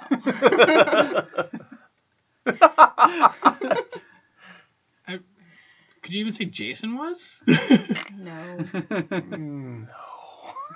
Hey, but his Freddy. mom loved him. Yeah. A face It's only your ultimate mother mom can love. But it's actually at Stu's house where we get the big reveal. I mean, we get probably the best action in the movie as well. Welcome to Act 3. Mm-hmm. They said that took, 5 days to film everything at that house? Something ridiculous. I thought it would have been longer. It might have been 5 longer. days. I think maybe the kitchen was 5 days. I remember hearing him say something Well, like... they used the actual house, too, so I'm sure that makes it longer. The outside was the soundstage. I was gonna say, is that house a real house or is that just a set? That is a real house. That is a and real it's house. Actually, yeah, Okay. it is a real house, which I missed my opportunity to go there. They had a big welcome back type event. Mm-hmm. And I keep looking to see if they ever do it again, and I don't think they're going to. Oh. I would pay lots of money for that. But I did the outside. They rebuilt the outside, which is a soundstage. Is it in California, I assume? Yes. Yeah, okay. I think everything was filmed in, Napa Valley or Santa Rosa? Something like that, yeah. Because they really wanted that wine country and stuff. And at one point, they wanted to go up in Canada because I guess it would save them $3 million. And Wes Craven said it didn't look American. Okay. And so he said, I think you should film it here.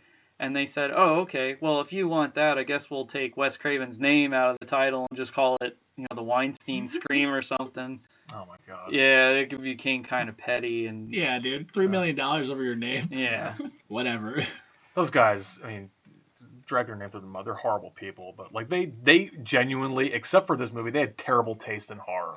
They were bad at everything. They always wanted to incorporate all this hard punk rock music and weird tones. You see it all over in Halloween 6, for example. Yeah, but this movie made more sense. I love you got Alice Cooper's School's Out for the Summer.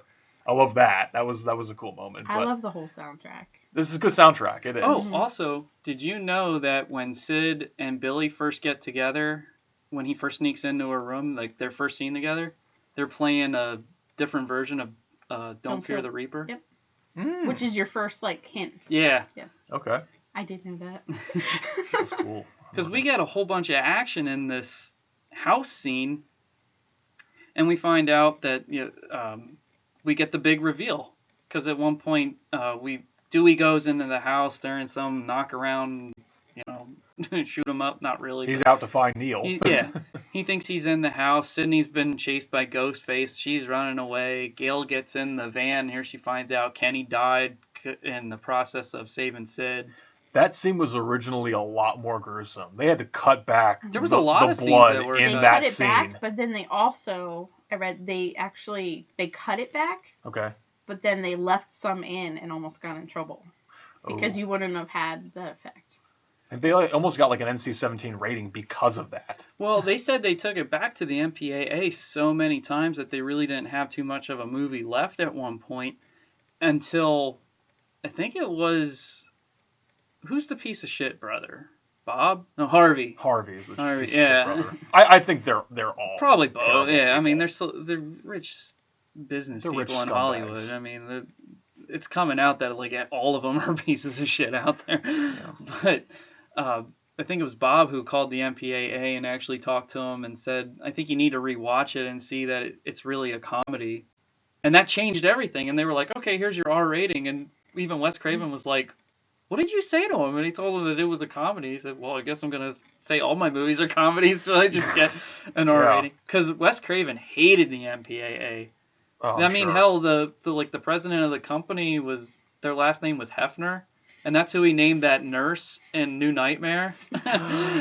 And they cut the splash of blood scene when Amanda Weiss falls from the ceiling on the bed. There was supposed to be this bigger splash of blood and Okay. all sorts of other other shit that he wanted to put in his movies, and the MPAA said no. The MPAA is horrible. It's funny about the things that they cut and don't allow, but then I grew up on way worse. Oh yeah. Well, just watch the documentary. This movie's not yet rated. And it just goes to show that the MPAA is a joke. It's terrible. Yeah, they're not even like really qualified to judge anything. No, they're like, not. You could be a sourpuss about like, oh, I don't like horror, so you just watch it and go, no, cut everything out. This is trash. There was that one movie that was actually quoted in Scream 2 called Final Exam. It's a terrible 80s movie. Very terrible 80s horror movie. But the MPAA originally gave that movie an X rating simply because the one woman killed somebody or stabbed him 10 times. Oh, that's it? Because you stabbed the guy 10 times, we're giving this an X rating.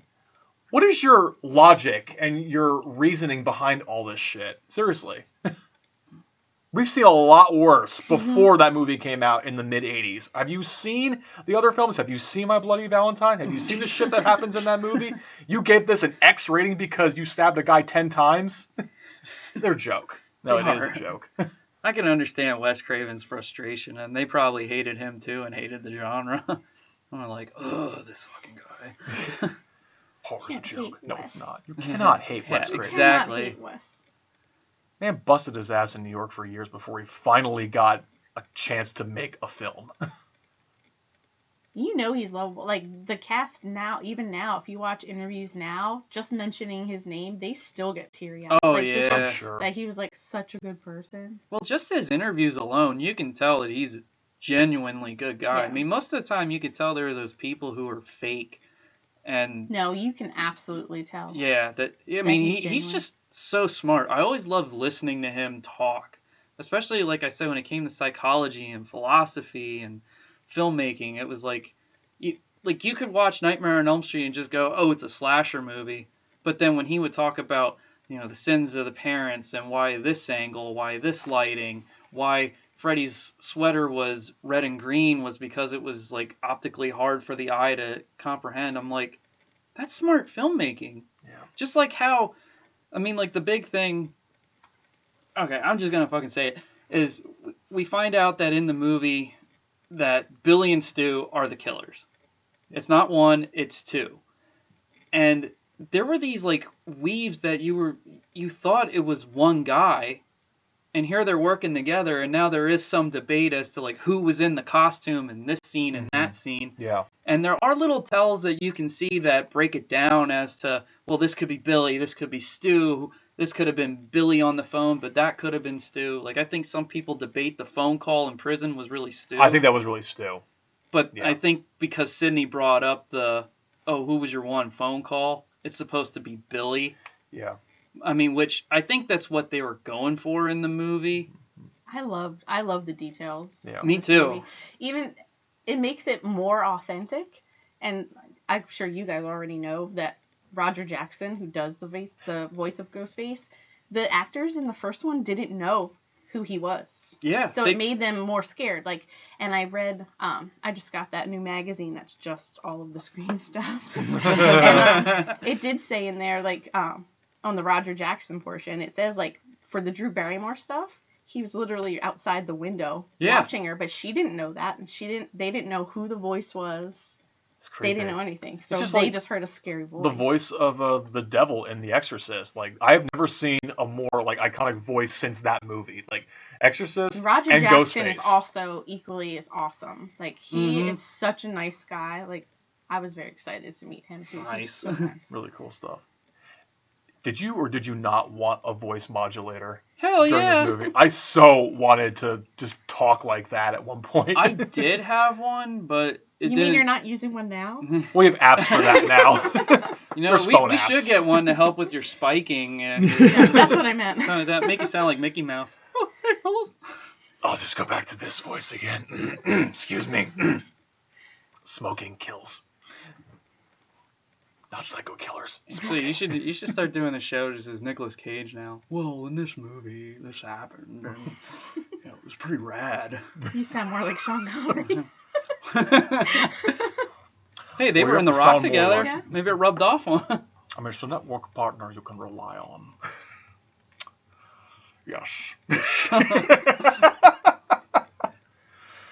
The kitchen scene, it's great stuff. They're like throwing the throwing the modulator back and forth, they changing the trap voices. Sid in the kitchen. Yeah. And then they explain why they do it. And what was really interesting was Kevin Williamson said that there was a camp of they don't want the killers to have a motive, and then there was another camp that said they wanted to have a motive. And he like cleverly wrote in both. Yeah. And it is terrifying when you don't have a motive for a killer. It's just the psychotic killers.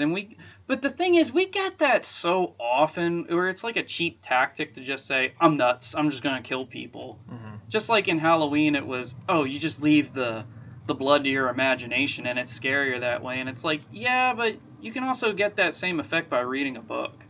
You know, when you're watching it, it's one thing. It's kind of like how, Jeff, you were saying about Blair Witch Project. You don't see anything. I was going to say, when you're talking about Halloween, so you're saying not seeing the blood is more effective than seeing it, where, like you said, you could read a book. But, I mean, like, there's also over the top. So, like, take, for instance, Halloween Kills. That was so over the top. Yeah, exactly. And that's coming from me. With a title like Halloween Kills, you expect there to be a lot of kills, and there are. I actually found that funny. That whole movie, I laughed almost the whole movie. It is pretty funny. It is. And some of the humor was actually true, like the one guy saying, Michael Myers stabbed his sister in the tits. Like, he's not wrong. He actually did. Yeah. Really just Colin's shaking his head. I just remember Did you have to point that out? No, I just remember watching that movie and go, it's not worth the hype. We won't get into that. No, that's another time. But I know. the only reason I brought it up was, like, because of showing blood compared to actually showing. Mm-hmm. So, like, almost the same movie, same franchise, now two different spectrums. Yeah. There's an old saying, like, if you're not going to show blood, don't show blood. If you're going to show blood, fucking show it. That's what Nightmare on Elm Street did. If you're going to have blood in your movie, fucking show that you have blood. And there was always that running gag with Wes where he kept saying, more blood. Yeah. The motives and stuff, it is scary with them not having one, and I did like how it was, like Stu says, we prefer the term psychotic, and really that's all they need. But then when Billy said that your mother was a slut and she slept, slut bag whore, flashed her shit around like she was Sharon Stone. She was no Sharon Stone. Which, ironically, Skeet Ulrich did a movie with Sharon Stone. That's great. And also, we find out that, what's her name? Sydney, she slept with Billy's dad, and not Sydney's mom. I was like, she slept with his dad? Ooh. Boy. This movie took a turn for the worse. Yeah, really did. Weird. This was the NC-17 rated version because she was underage. Oh, my God. Oh, God. Hey, the Weinstein's involved, I'm sure. Oh. X rating. See where this is really going? This is all just for documentary purposes. Yeah. Made up some bullshit. Now we know the truth. Epiphany. No, but Billy reveals to Sydney that Sydney's mom slept with his dad, and his mom found out, and then that's why she left, and he's been on this revenge kick ever since. Yeah. And then he reveals that they set up Cotton Weary, and that's why she fell for that gag. Do you know, I also saw a thing where deleted scenes, like where they had, they only show Cotton Weary, not even a couple minutes. No, he just showed him like but 3 seconds. When they show him like coming out and getting put in the cop car, when they turn him to the side, he purposely, they had to grow out his hair. It was exactly like Billy's. They did that on purpose. So if you do a screenshot of when they're putting Cotton Weary in the car from the side, it looks like him. Like they did that on purpose. Because when he left the house, it was dark. And so when Billy I love details like that. Yeah, I know, me too. I was like, this is That's shit. why I love It's the little details that make it great. Yes. But I think it was supposed to be Billy that was wearing the coat, and that's what gave Sydney the illusion of that. That's the one thing I do like about Scream 3 is when they reenact the mom murder scene. Mm-hmm. They should actually show the room where Billy and Stu killed Sydney's mom and had like the body bag and stuff, and how it was just all gruesome. Because we never got that. I thought, because there's really, like, you want to know more at the end of Scream. Like, what exactly did they do? We only get the, here's what happened, and that's it. Yeah. Well, when you were talking about earlier about the who killed who, we had this great debate, about a week ago. I feel that Stu did more of the killings than Billy. Because I go pure physics compared to Billy being in the spotlight. So I feel that Billy did kill Casey, but I think Stu killed Steve because I feel like Billy couldn't overpower Steve at all.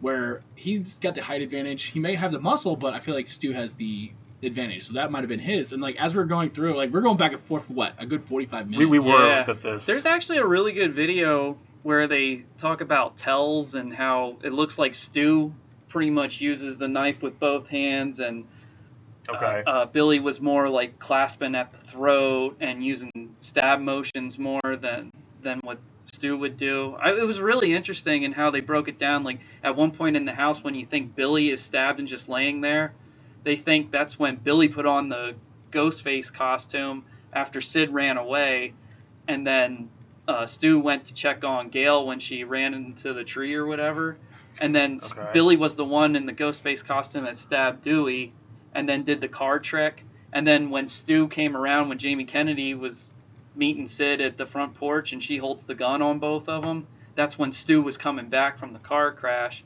and Billy quick ran up into the house and pretended to be dead back in the room. So many theories, It's so many funny moving that parts. there's so many theories, because if you even listen to any interviews, Matthew and Skeet will tell you they don't even know. Yeah. They're No. like, I don't know if it was me or if it was. Yeah. Well, technically, it's neither one of them. It's somebody else. Yeah, Somebody it else was a doing all stuntman this. But throughout like the they whole don't thing. even know. There was an interesting story where, like you said, they don't know, and Skeet asked Kevin Williamson years later, and he said, "Oh, really? I don't know either." Yeah.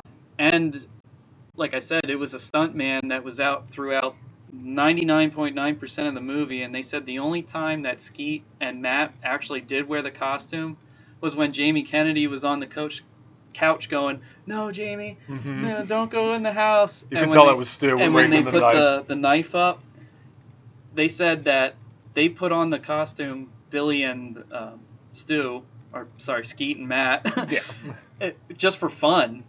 And they said one of them is Ghostface in that scene, but they don't know who because it was the same scene. Oh my god. So they have no. Maybe it was Matthew because I think of like the height. 5. Well, no, I'm trying to like merge together all the details because I like that part. I still think I'm Billy still killed trying not more to talk people. about 5. It could have been both, because maybe Matthew walked in and then it was Skeet behind him, or maybe it was Skeet who walked in and Matt behind.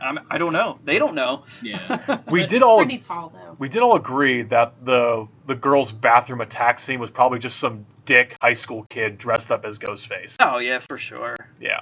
I'm pretty sure that was none of them. That was just a dick who was just trying to scare Sydney. But I was also stating that as you're watching it, you're watching Stu kind of like unravel. So like the dumb jokes, the drinking. He was a pothead. So he was dealing with the fact that like he was killing people, and that's what I was saying to these two. Is because with him doing that, he was starting to unravel, and you could see that Billy was getting pissed about it. So like the dumb joke about live her alone. Yeah. And, like you could see He like hits him like, stop. Yeah. So it's like you tell like that's what made me start looking at it as well. Maybe Stu did more of the killing that way because it was like the whole Lady Macbeth thing. He couldn't handle the fact that he was doing it. See, what I thought about this was, I heard Skeet say that even in the script, because at one point they're stabbing each other because they say that what they're going to do is they're going to make it look like Sydney's dad did do the killings, and then he killed Sydney on the mom's anniversary. Yeah. And pretend like they shot the dad in the head and said he committed suicide, and Billy and Stu stabbed themselves to make it look like they were attacked and escaped.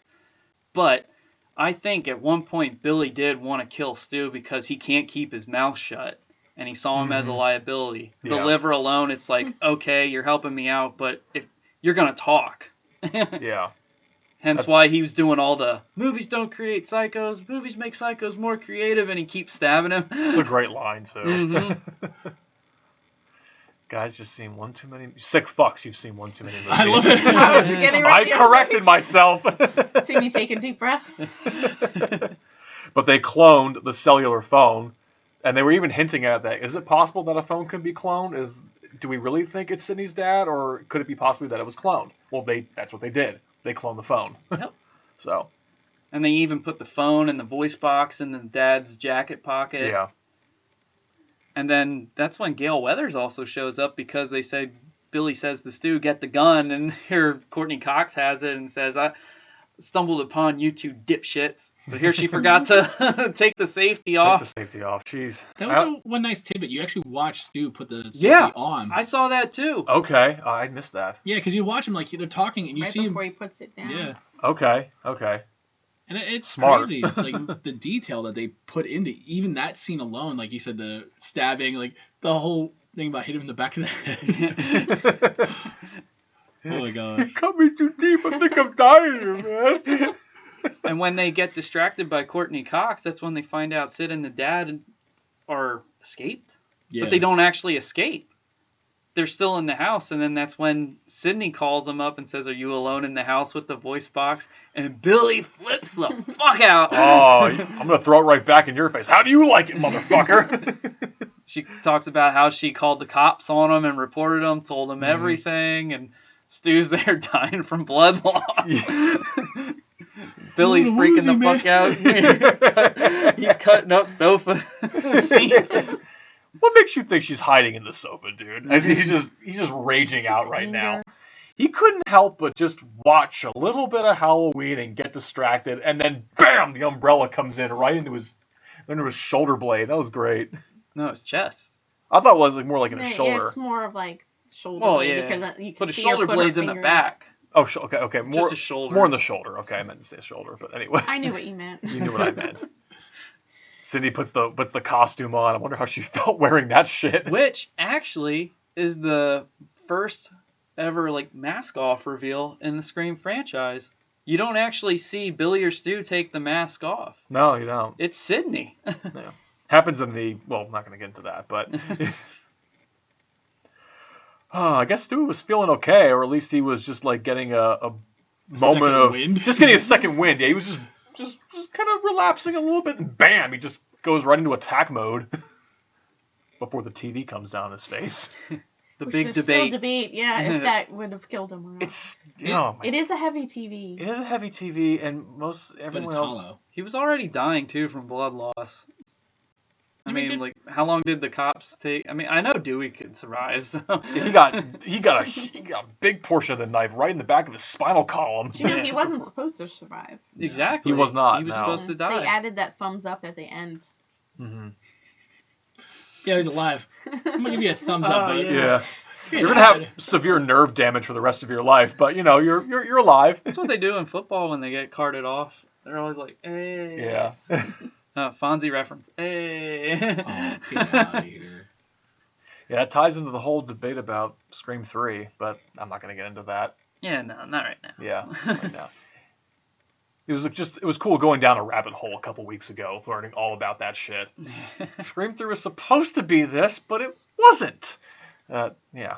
See, 3 is one of my favorites too. So I like 3.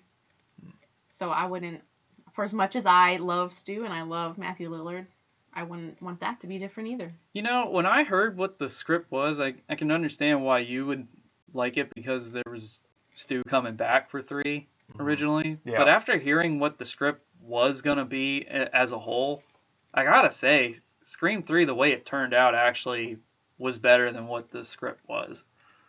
If I can Did get you know? over Did Stu, you know can about get the over original Stu. script? I do know about the original The script. whole yes. original script? Not the whole original. Well, I know there how you go. the beginning was far better in the original. It made sense why Sydney was in hiding. She's still in hiding. Yeah. Yeah. Well, in She's the been third hiding movie- almost the whole time. Well, in the third movie, what was originally supposed to be is that she was just with friends, and then she gets attacked by Ghostface, and she's well prepared. And it turns out that it was a fan who took it way too far. That's why she's in hiding, because she killed somebody that took a joke way too far. See, But I the don't know. third movie just starts out with, if you've seen Scream 3, you know how it starts out, and she's just automatically in hiding. Wait, hold on. Yeah. 2 different occurrences where people get murdered around her. You're telling me she wouldn't be in the hiding? Wouldn't be, trying to stay out of everybody's... By the third movie, Focus? I'd be in hiding too. Yeah. I would say fuck people, too. Yeah. You're thinking it as, hey, she should be all fine. Dude, PTSD sucks. Look at Lori from Halloween. 40 years of dealing with that. Sydney she only goes dealt with, full what, Sarah 6? Connor mode. That. Yeah. Yeah, so after 6 years, you're still going to be... There's a lot of people that deal with it. They It's hint to the idea she was kind of going to be like a Linda Hamilton type figure in the third movie, but she was barely in the third movie because she was off doing other projects. I liked it like that, though. Mhm. I kind of liked that it was a little bit more Dewey and Gale focused. I mean, it made you kind of love Dewey a little bit more. He became a little bit more of a badass. Like, I love Dewey from the first one. Well, even in 2, he's more badass, and he's got the limp and but he was like fucking going after Ghostface in that. Without a weapon, though, I always made me nervous. I'm like, you're gonna go after this guy without a weapon of any kind? He's Dewey, man. He's he Dewey. Didn't give a fuck. Yeah, he didn't give a shit. But I was like, you're setting yourself up to get stabbed, man. You're bitching about not having a weapon. We saw what happened when he had a gun. We saw that. Severe nerve damage versus new Ghostface with knife. I'd rather have something in my hands. This movie really is like a security blanket for me. I do get the warm and fuzzies. Mm-hmm. That makes me weird. I don't care. No, we're in agreement. I love it so much. Yeah. I mean, there aren't even words. Yeah. Everyone has that movie. Like, I've admitted multiple times that Night of the Living Dead's mine. So. Well, shit. I don't even know. Because I was younger, like I grew up on horror movies, but I always watched them at home, like when my mom had us watch them, or like you're at a sleepover, you're watching them. Scream was like the first real horror movie that I went to see on my own. So then you have that nostalgic too, and it's just like, and at that point I already was a huge Wes Craven fan, so that's also why I went there. Like, I love it. I remember watching the trailer and just being sucked in when you first heard the "I want to know who I'm looking at," and I was like, I'm 9 years old going, yo, this is awesome. And then to find out that when the movie came out, it came out in December originally. Yeah, December. And it only had like a $6 million opening, and they thought, okay, But then it took off. Yeah, then it had no drop. Because of all my ticket sales. Yeah. It made $200 million on just Jenn's finances. It was one of those rare movies that actually like started surpassing opening weekend the more and more time went on. Because a movie like this doesn't belong in December. No, and they said that, I think it was Bob Weinstein who said kids who are craving horror are going to want to go in December, and they were like, it's not really how it works, but if that's what you want to do, then okay. You can see this movie taking place like during the summertime, or like it could be like a summer release, or even like an October release. Release it closer to Halloween, and it probably would do really well. Yeah. And it just made me seem like maybe they didn't have much faith in it. That's why it was delivered in December. Well, that's also another reason why they put it under the Dimension Films name instead of Miramax. They kind of thought, this isn't exactly what we want. And Dimension Films was also more of like the horror sister company name. But they're the same people that released fucking dick and fart jokes from Clerks. Are you telling me that stabbing somebody? Which, if you noticed, in the VHS player, there's a Clerks box. Mm-hmm. Where she puts the camera. And then who shows up in Scream 3? Yeah. But they also turned that around. Wes shows up in Jan Silent Bob. That's true. Yeah, they're doing a Scream parody. Yeah. Dude, that would... like you said, and Jamie Kennedy's in that movie too. Mm-hmm. There's so much. Like you said, it's a fun movie to watch. Like there's so much I'm still picking up even after watching it so much. Well, shit. Even the very end when Sydney like gets done killing Stu and she goes back to look at Billy's body because she thinks he's dead, and Randy kind of gives a little jump scare to her and she thinks he's dead, and he said, I probably should be. I never thought I'd be so happy to be a virgin. Punch. And then Billy wakes the fuck up and punches him in the face, and again with the strangling, and he says to Sid, say hello to your mother, and she puts her finger in his that hole from the umbrella. Yeah. And Gale gets the gun and shoots him, and he's just laying down for the count. And then that's when Randy says again, which is so cheesy, but it's still it's true. Cheesy. It's the best. Be careful.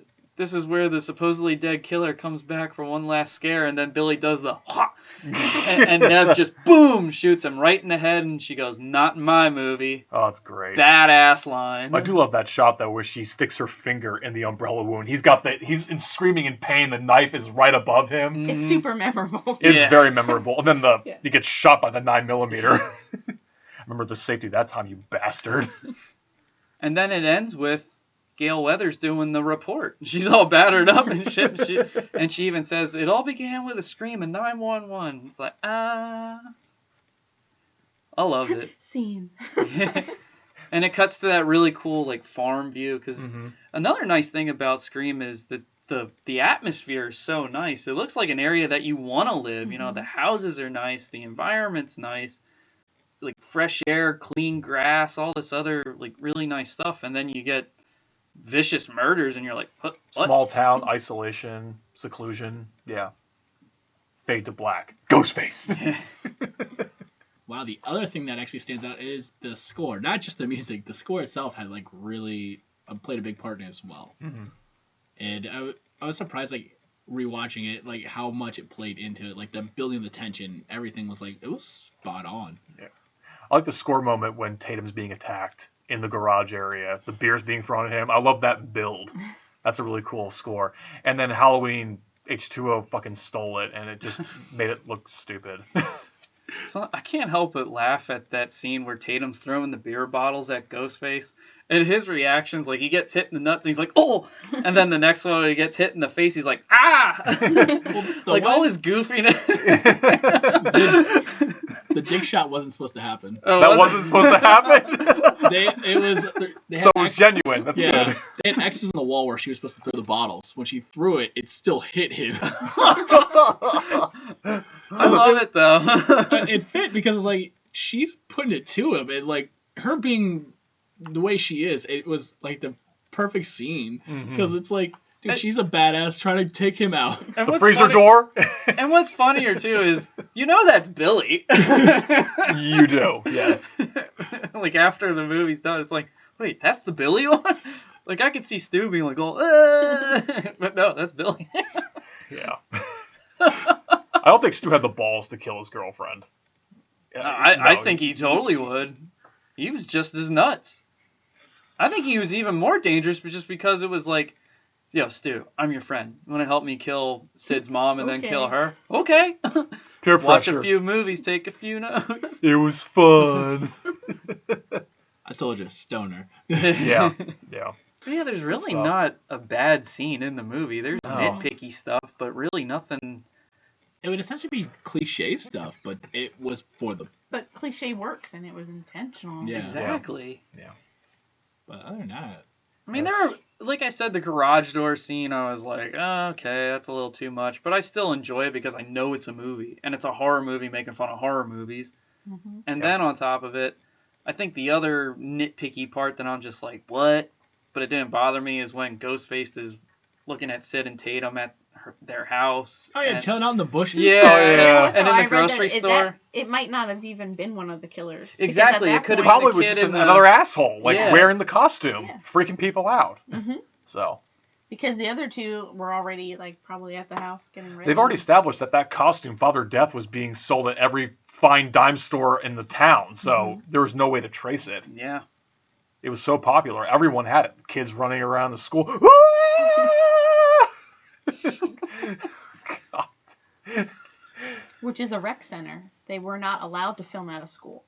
That was filmed at a rec center. That was filmed okay. at a rec center, because I guess it was supposed to be at a school, but then the school, when they found out what it was about, didn't want like a violent movie like that filmed in it. Well, they said they thought it was a comedy, and then when they read the script, they were like, this isn't really a This comedy. isn't a comedy. And I think, like, a little while prior, maybe it was a couple years, I don't know for sure, there was some girl who I think was at that school, and she was abducted, raped, and killed, and they said, I don't think we really should Okay. have...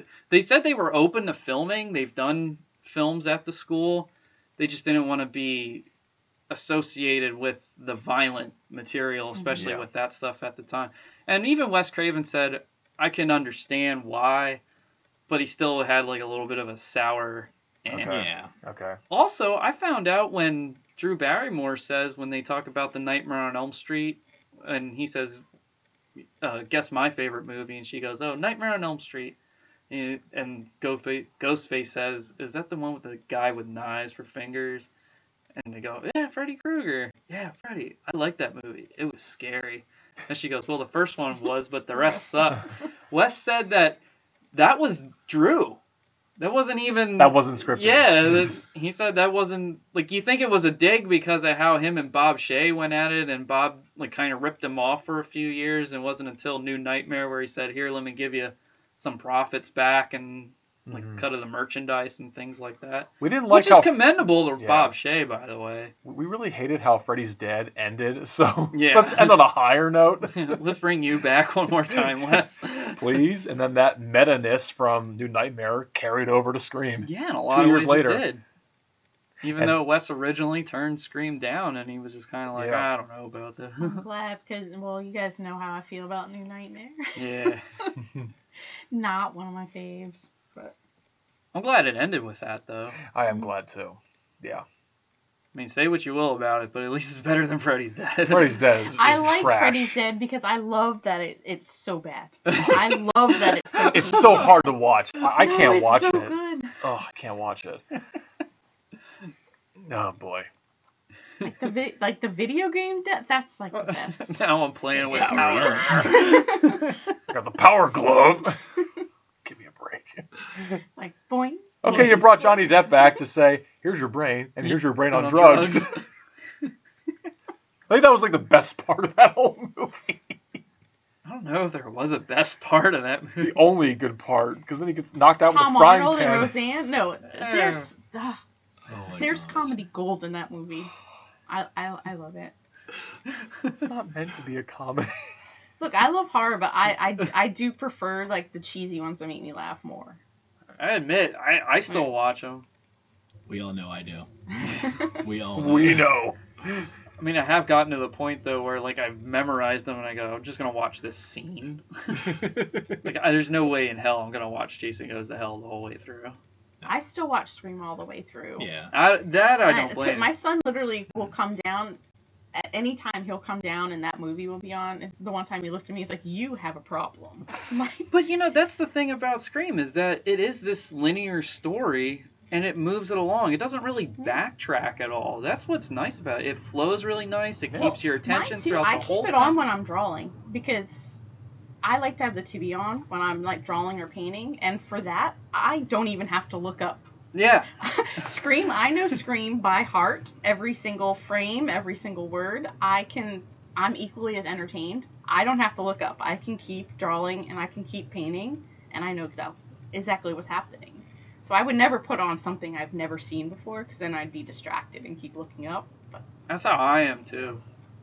so any art, like probably like the ones you have hanging in here, I was probably watching Scream when I was drawing it. They're actually coming down now. I was gonna say, you took me down. No, I just moved everything around. Now, would it just be the first Scream you'd be watching, or would you go through like a No, marathon? I will go. I'll go through the marathon. You'll go through the marathon. Mhm. Okay, that's good. I love all three. I love all of them. Like, see, you don't even want. I'm trying not to talk about all of them. I'm like, okay, we're here to talk about one, but I have so much to say about. Yeah. Oh, all of yeah. them. I mean, I will say, I know, like, we've had that talk, and I know, John, you said that you feel like Evil Dead is, like, the almost perfect horror franchise. Almost. Yeah. Well, Scream is. I would after- say Scream is, just because even though, like, there are weaker ones, like, I don't think 3 is really horrible. No, I think and it's everything ties back. Like, there's meta details in every single one of those. With all the other franchises, they go so far off of the original storyline. Like, you're like, oh, well, that's just terrible. Like, Scream is consistent.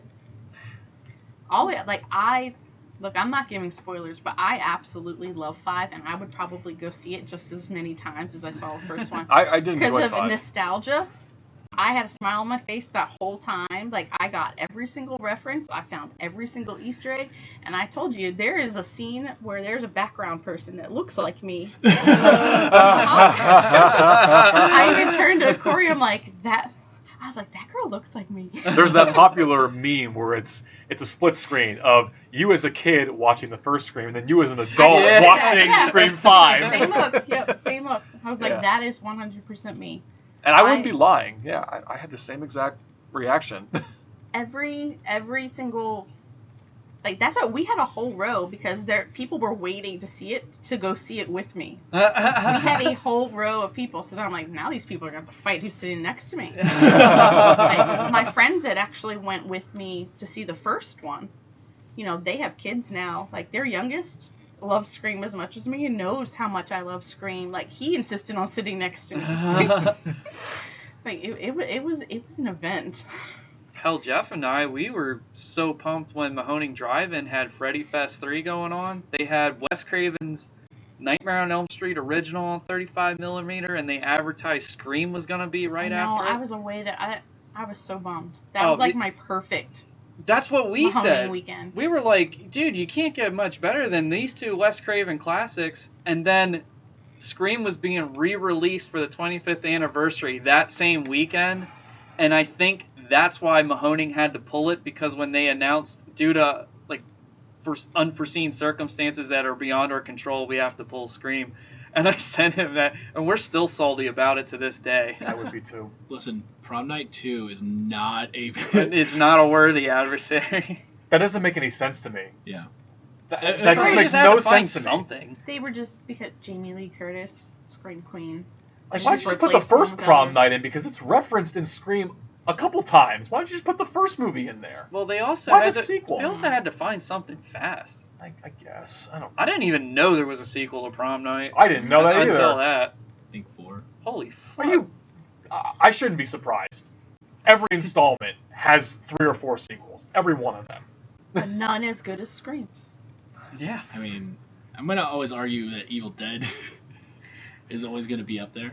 But But- look at the difference between all of the Evil Dead movies. Like they're they're still good and they're funny, but like Mm-hmm. look at the difference even between 1 and 2. It's totally 2 different movies. They are. Also, like, the franchise is kind of askew and non-linear, where 2 is almost like it could be its own movie yet a sequel. It gets kind of confusing and convoluted in a way. Same with Army of Darkness, where it's almost like it's not really a sequel, but you know it is. Mhm. And I mean, it doesn't really fault the franchise, but it kind of has that little asterisk with it where it's like what's the deal with this?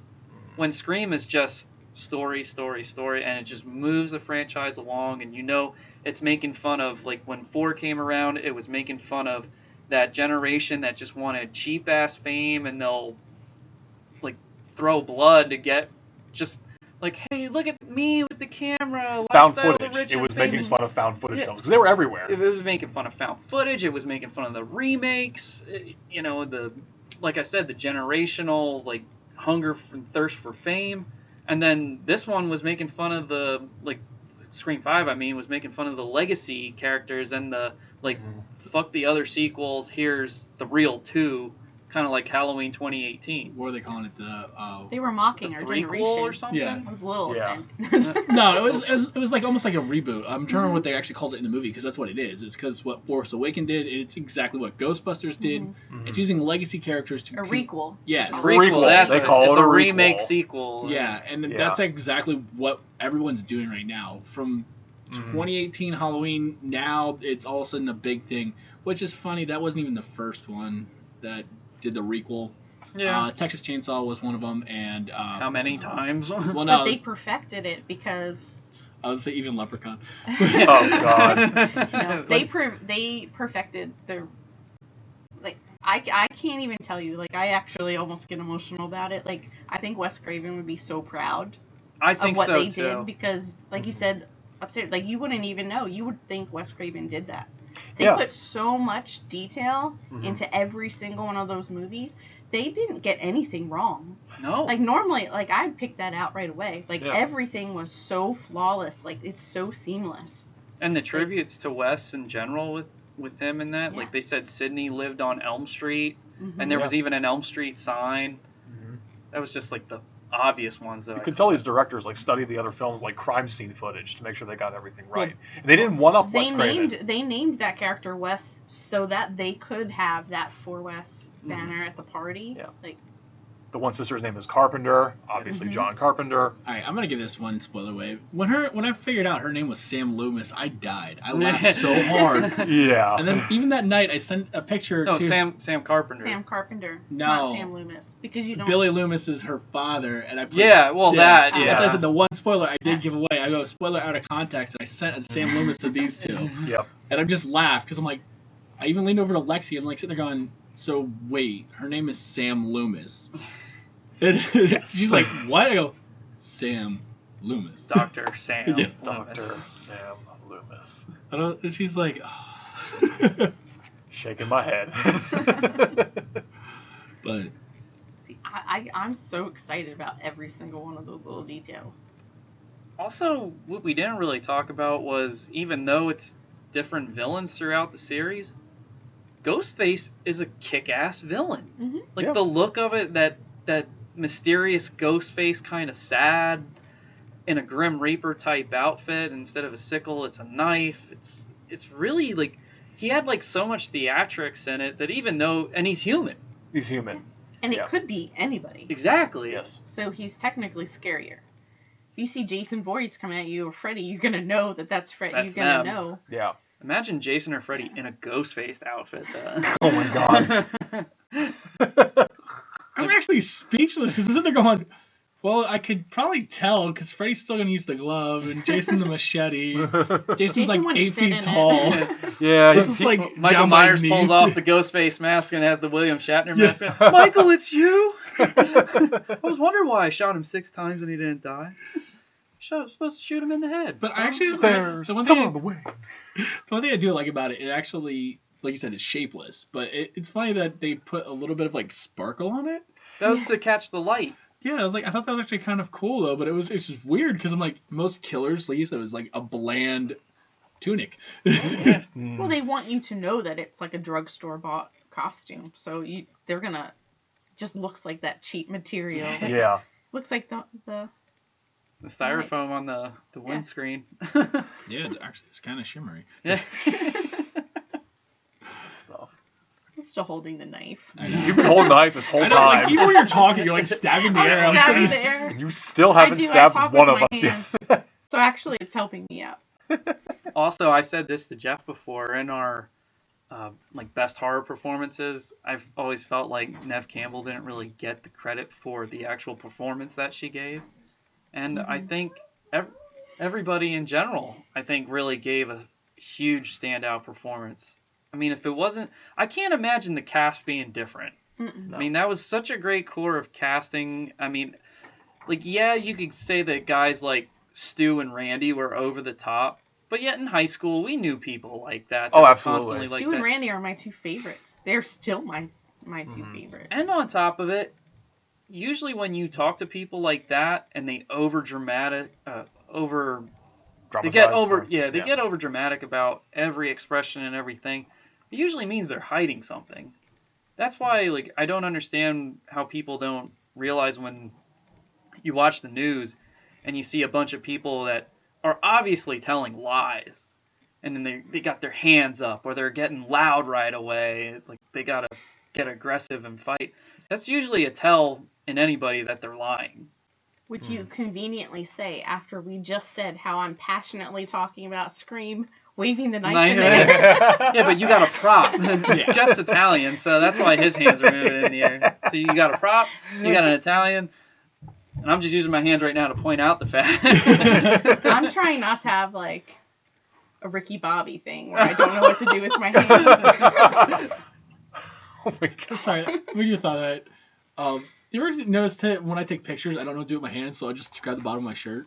I noticed that when we do it. What? Yeah, like look, every picture that we have, like even with her, I noticed that I'll grab the bottom of my shirt because I'm like, I don't know what to do with my hands. Oh my god. Sorry, I thought Now that you was- should just, next time you take pictures, now in all pictures, you should just have your hands up in the air. I Like don't know Yeah, what to do. what to Watch her do my hand. Like those, like if you notice the picture behind you, Colin, it's actually you'll see it's my right hand. Well, it's actually grabbing the bottom of my shirt. Oh my god. anyway. It is. The only reason I thought that I was laughing because like she's like I don't know what to do. Oh my god. But with those tells and stuff, it made you question, well, is Stu and Randy a killer? You know, Randy knows an awful lot about this stuff, and he's throwing it out there. They wanted people to think that Exactly. it was Randy. Because there's a formula to it. A very simple formula. Because if you go back to Everybody's the a movie, suspect. every single character calls Ghostface Randy. Like, Neve calls, when Sydney's on the phone before Tatum comes, she assumes that it's Randy. Mm-hmm. And then Tatum assumes that it's Randy in the garage. Yeah. I do love the fact that, like, Randy being the one person who would know everything. Was, like, not involved with any of that shit. No. And it showed that the way it was written was perfect almost. Wow. Misdirection. It is perfect. It's the most accurate statement you've made the whole time you were talking. Oh, wow. Everything about it is perfection. Go ahead. Oh, don't put a knife in him. Jeez. She doesn't need a knife. She means her words just cut. I was like, but the big reveal showing that Billy was actually a huge movie fan was kind of like the shocker of the entire movie. He doesn't really talk movies a whole lot except for The Exorcist, really. And he just says, oh, it was censored for TV. And he does have that other really good line. He's trying to be cool. He brought up Jodie Foster's father in Silence of the Lambs. I was going to say, he referenced it. I like the line that he says about life is one big movie. We just can't pick our genre. And I always imagine that. Like, I always thought that in the back of my mind. Like, we're having this moment right now in reality. But, like, I always think, like, in the back of my mind that it's just a big giant screen and there's just me in the audience watching with, like, a bowl of popcorn. 34 years of me just watching my own damn movie. Well, that's how a lot of... The Truman Show. Yeah. Like The Truman Show, yes. Well, that's also how a lot of shows and stuff get started. Some writer says, oh, this happened at my actual job, so I just incorporated this person or that person. Mm-hmm. I mean, I know some people who take it to that extreme where they act like life is a movie and they literally try to do the Hollywood ending with things, and I'm like, dude, it's real life. I did that when I worked at the movie theater. I worked like a double the one day, and I was so bored. There was like nobody there. I went and got a notebook, and we ended up writing like a horror movie. Like I started writing like a scary story, and every single person that worked at the movie theater was a character in it. But then we took turns. Like I started it, and then I gave it to like the next girl, and then she gave it to the next guy. We went through both shifts. We took turns killing people off. Oh my gosh. I wish that I still had that notebook. Like, because they were creative kills. They could be done in like actual movies. Oh, yeah, find that again. It was... Yeah, it was awesome. I think my friend Chris ended up like being like the final god. He's like, yeah, me and so-and-so were up on the roof the whole time. Like, waiting for the killer to leave. Was it in a marble composition book? No, it was just a regular notebook. Just a regular notebook, okay. I don't remember those details. I was trying to be like R.L. Stein. Sick. Who wasn't trying to be R.L. Stein? Haunted Mask was awesome. It's my favorite R.L. Stein book. Just so you know, R.L. Stein is like a close second. Like, those are the two things I am literally the most passionate about. Scream and Fear Street. The books. The books of Fear. Okay. I did love the trilogy show that they had, though. I thought that was done really well. But that was really... The books, yeah. I can tell you right now, I can still picture exactly what the town looks like, everything. As an adult, I went back and read... He started writing newer ones. Okay. A few years ago, and I read those, and it literally took me right. I could walk through that town. I know that as much as I know Woodsboro. Those are my two passions. You don't want to get me started talking either one of those. You have a detailed map of Woodsboro. Oh my god, in my head, yeah. That's the one thing. Like with 5, I feel like Woodsboro was way different. Yeah, but I think you can argue that it evolved. Yeah. That's true. Times change, yeah. Because there was still some stuff. It's a very long time because I'm old. Oh my god.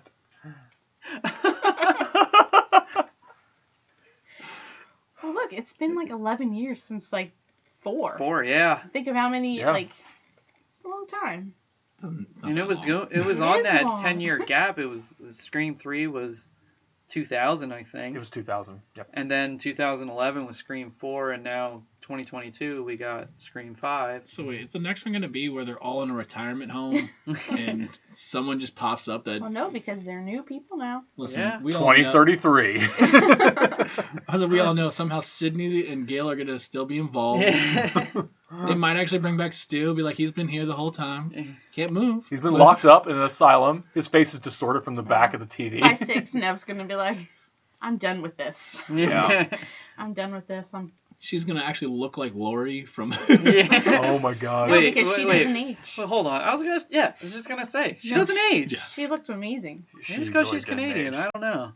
You know, she's actually dressed almost identical as she was in like the other one. She even has. It's not this.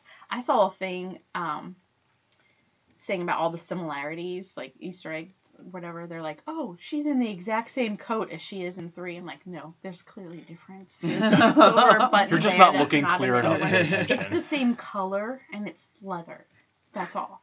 I do Move know on. that the guns that she had in 5 were 2 Berettas, and they were an updated version of what Dewey had. He had a 92 FS, and they had the Beretta Centurion, I think, Okay. which is basically the same gun, just Newer model. yeah. Yeah.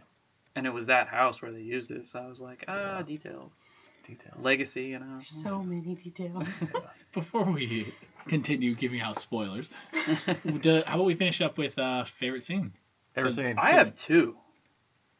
I mean, one obviously is the beginning with Drew Barrymore. I think you could just watch that 15 minutes and go, yo, I'm good. I mean, Scream is an easy watch the whole way through. Like Jen said, you just, boom. You know, there's really not a bad part. I've said my nitpicky things. The tributes are always great. But yeah, that first 15 minutes it's just like a short film. You know, like if you just watch that, it leaves you wanting more. Like, who is this guy? You know, and then you find out there's 2 involved. The voice box. You know, there are all these elements that go into it, and the cat and mouse, and the messing with you over the phone. And, oh man, it was. I mean, just that alone was like sold.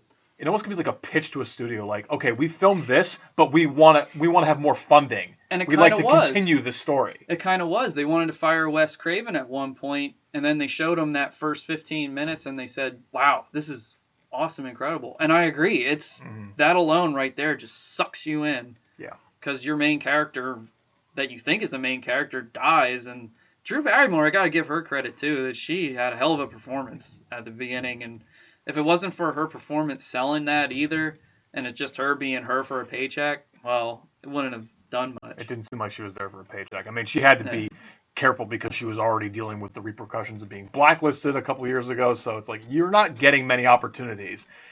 You want to take what you got now if you want to get back in this. And she kind of she did make a comeback. Yeah, but I don't know. I think they said it was a big deal to get her even then, though, because that was another seller for Wes Craven. Because he said that he She was working on something else, I think. And he was like, wow, Drew Barrymore wants to do this horror movie? And he said, maybe I should take another look at it. Besides the kid, it was her that sold it. And he actually thought about quitting when she said that she was going to drop out. Mm-hmm.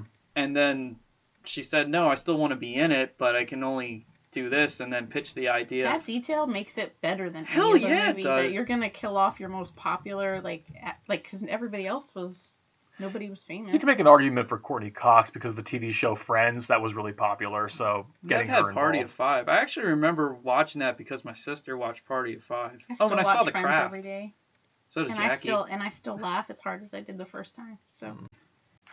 Don't shake your head. I have a knife in my hand. I'm just saying, I don't like it. I love Friends. Oh, I love Friends.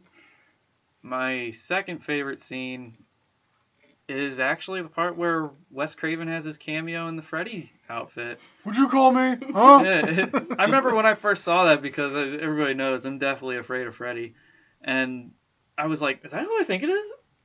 And then when I found out it was Wes Craven and hearing Henry Winkler go, not you, Fred, I'm like, what? It's almost like the one time I had I had a nightmare that Freddy was chasing me, and I used to have those all the time. Oh, I had them all the time too, except this freaked me the fuck out But I more. wasn't afraid of Freddy. Oh, I was. I knew it was a dream because one time he was chasing me in the boiler room, and I caught my arm in a door or something, and he looked through one of these windows, like with the wire mesh and stuff, and he just looks at me, smiles, does his little claw. Yeah. And then claw you thing. didn't have a bruise in real life. Yeah, he like cut my arm. Well, Jeff, you remember? Remember you were like, how'd you do that? And I said, dude, I got a fucked up story for you. There's not a fucking sharp object around me, and I find this slit in my arm, and I'm like, what? Freaked me the hell out. Yeah, man. But then the other time when I used to wake up and turn on the independent film channel, and it was October, and they advertised the first Nightmare and Wes Craven's new Nightmare back to back, and the lights would be dark, and I would just be waking up, and I'm like, oh, fuck this commercial. And then I would sleep downstairs on the futon when I would turn the TV on, and my one railing outside was a metal railing, and it broke from like all these parties I threw at my house. Because people were drunk leaning on it, and it was so windy, you heard the and I said, fuck this. Oh, man. I got up. That's how bad it was. The first time I ever saw birds, I went home and I was sitting near the front window reading a book, and a bird just happened to fly into the window. And you're like, oh, Yeah, that's weird irony. they're here for me. But yeah, and plus it was Wes Craven when I found out about it. I thought that was a great cameo, and for him to take like that character's attire and put it in this other classic movie that he helped create, and basically he helped develop and say this is the Ghostface costume. Because when you get a script, sometimes it just says Ghostface, and they said, well, what is it? Like at one point they said maybe he should be in all white because he's a ghost. Could mean anything. Then it was like, no. Plus it kind of kept with that Michael Myers white face sort of thing, a little bit.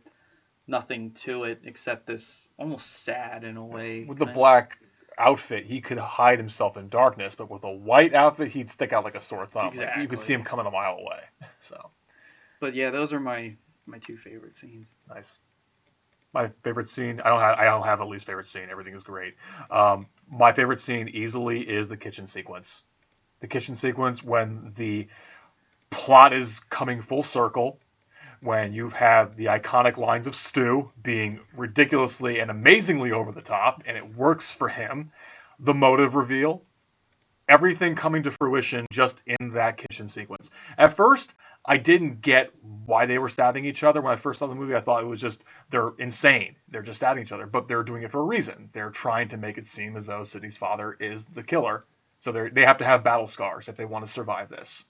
But it's just everything about it is perfect. And how you were able to get a crew in like that tight space, that tight little small kitchen. It's not even a big kitchen. It's tiny. And they were able to execute everything perfectly, from Courtney Cox raising the gun in their face, going to the front door, and then going back into the kitchen. Maybe that's why it took so long. Hit me with a phone, you dick. Everything about it is... And then, yeah, Sidney getting the revenge on them as her imitating Ghostface. Yeah. Everything about that whole sequence is perfect. I just thought of this. Why didn't they kill Sidney and her dad and then stab themselves? Because now they're wounded. Because then there wouldn't be a movie to watch, like, entertaining part. Because the script said so. Yeah, because the script said so. So, blood spatter analysis, that means they would have to be stabbed at least something before they kill themselves. So if it's post-mortem, they're going to know right off the bat that Billy and Stu were the killers. So if both Sidney and her dad were already dead, there's no way that their fingerprints would be live fingerprints on the knife. This is where the difference comes in of our level of movie nerdness, because I don't think that stuff. I'm just like, it's a movie and it was funny. Yeah, like that was awesome. I liked it. Yeah. Everybody's like, but why? Did you like it or not? It's a movie. I didn't say I didn't like it. I was just like, you know, in that circumstance, I mean, if you said, Jeff, like with the blood, I would just be like, oh, here. Like standing over him, just being like, maybe I should, here, take that. That's the worst part when I'm watching a movie, because I actually start thinking logic behind it, because I'm like, all right, obviously it's not going to work in Friday the 13th because he's already dead. Like, there's no concept of being alive and dead at that moment. But Mrs. Voorhees playing it out the way she did was actually trying to use some logic, even though she's crazy, batshit crazy. So I don't think of the logic stuff when I watch movies like that. Like, I go more towards, like, the details. Like, in the kitchen scene, like, I look at the details enough, like, you know, when Stu is stabbed, like, when you see his hand moving and you can hear the blood dropping, like, I look for that stuff. That's why when you guys go so into it, I'm like, yeah, I don't know that detail because I'm looking at the stupid detail. But sometimes those stupid details are in there for a reason. I mean, that was cut short, too, so there could have been more symbolism to it. That's the stuff I pay attention to. Or, like, might be my final girl instinct or whatever, but like in the first scene when Sydney's in her bedroom and you said like how she's saved by the two doors pretty much locking, that's the kind of stuff that I would pay attention to, because even as a grown-up I said I can walk into anywhere. I'm like gonna, in the back of my mind, I'm looking for some kind of exit or where I would hide. So I'm like, oh, that's awesome. Yeah, That's awesome detail. I don't get into the fine details right away when I first watch a movie, because I just want to sit back and enjoy the ride. When I hear somebody for the first time leave a movie and take it too seriously, I'm like, can't you just enjoy a movie? Like it's almost like if you're that, you become annoying when you get too literal like that. It's not until after you see it a few more times Subsequent and it's like, rewatches, okay. because you're enjoying you already enjoyed the experience. Now let's see what else you can discover. Like, I feel like a lot of that nitpicky stuff that the horror fans like, oh, they're running up the stairs again, is just people who hate the genre. So they gotta call it out on its faults and be like, see, I told you it was shit. In life in general, I hate people like that. I know, right? It's like, shut the fuck up and enjoy. I genuinely dislike the people that anything you're talking about, they're going to have a complaint about it. Why? Man, it's a movie. Especially with movies. Yeah, like, I'm talking about any topic in general. I'm always like, oh, they always got to one-up how you, does too. How does that affect your life? Right. So when you do it to, like, the movies, I do not like watching a movie with somebody that is like, oh, that would never happen. Just watch the freaking movie. Yeah. However, I will tell you, don't watch a movie with me if I read the book. I will point out all of the differences. Fair People enough. won't watch Scream with me the first time now because I will talk through the whole thing. So Watch it on your own the first time Yeah. before you watch it with Jenn Harding. Honestly. exactly, or in the theater because like in Yeah. 5. But I did keep like whispering over to my friend. I can't. I can't. I can't help I'm it. like, did you see that? Did you see that? Like, I'm giving a spoiler, like, in 5, like, when he's in the hospital, he's like, did you just hit me with the phone? I'm like, did you hear that? Oh my god. Jeffrey, how about you? You're gonna laugh at this one. It's actually Tatum Stimples. Yeah, no. But you're close. No, it's Tatum as a character. That's what is my favorite about the movie. How fucking... 2 characters? I was like, how fucking sarcastic she really is. Come on, when Dewey's like, well, Mom said when I wear this uniform, you don't talk to me like that. Treat me like a man of the law.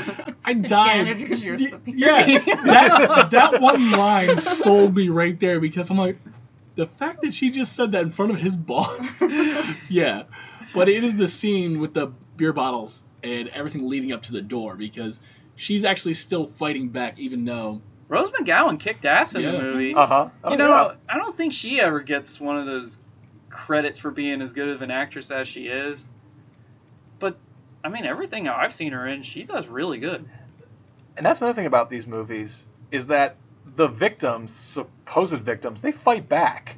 Yeah. Compared to these other 80s horror movies where the victims let themselves be killed, or they don't stand a fighting chance at all, everyone in these movies has a fighting chance. Mm-hmm. One stab's not going to do it, so they're going to, when they're backed into a corner, they will harness any energy, what they have left, to drive it into the killer. So that's something that's good. That's what's displayed in what you said, the garage beer fighting sequence. Dude, just the comment, just like, oh no, Mr. Psycho Killer. I'm like, oh my god, really? Fucker, bam! I want to be in the sequel.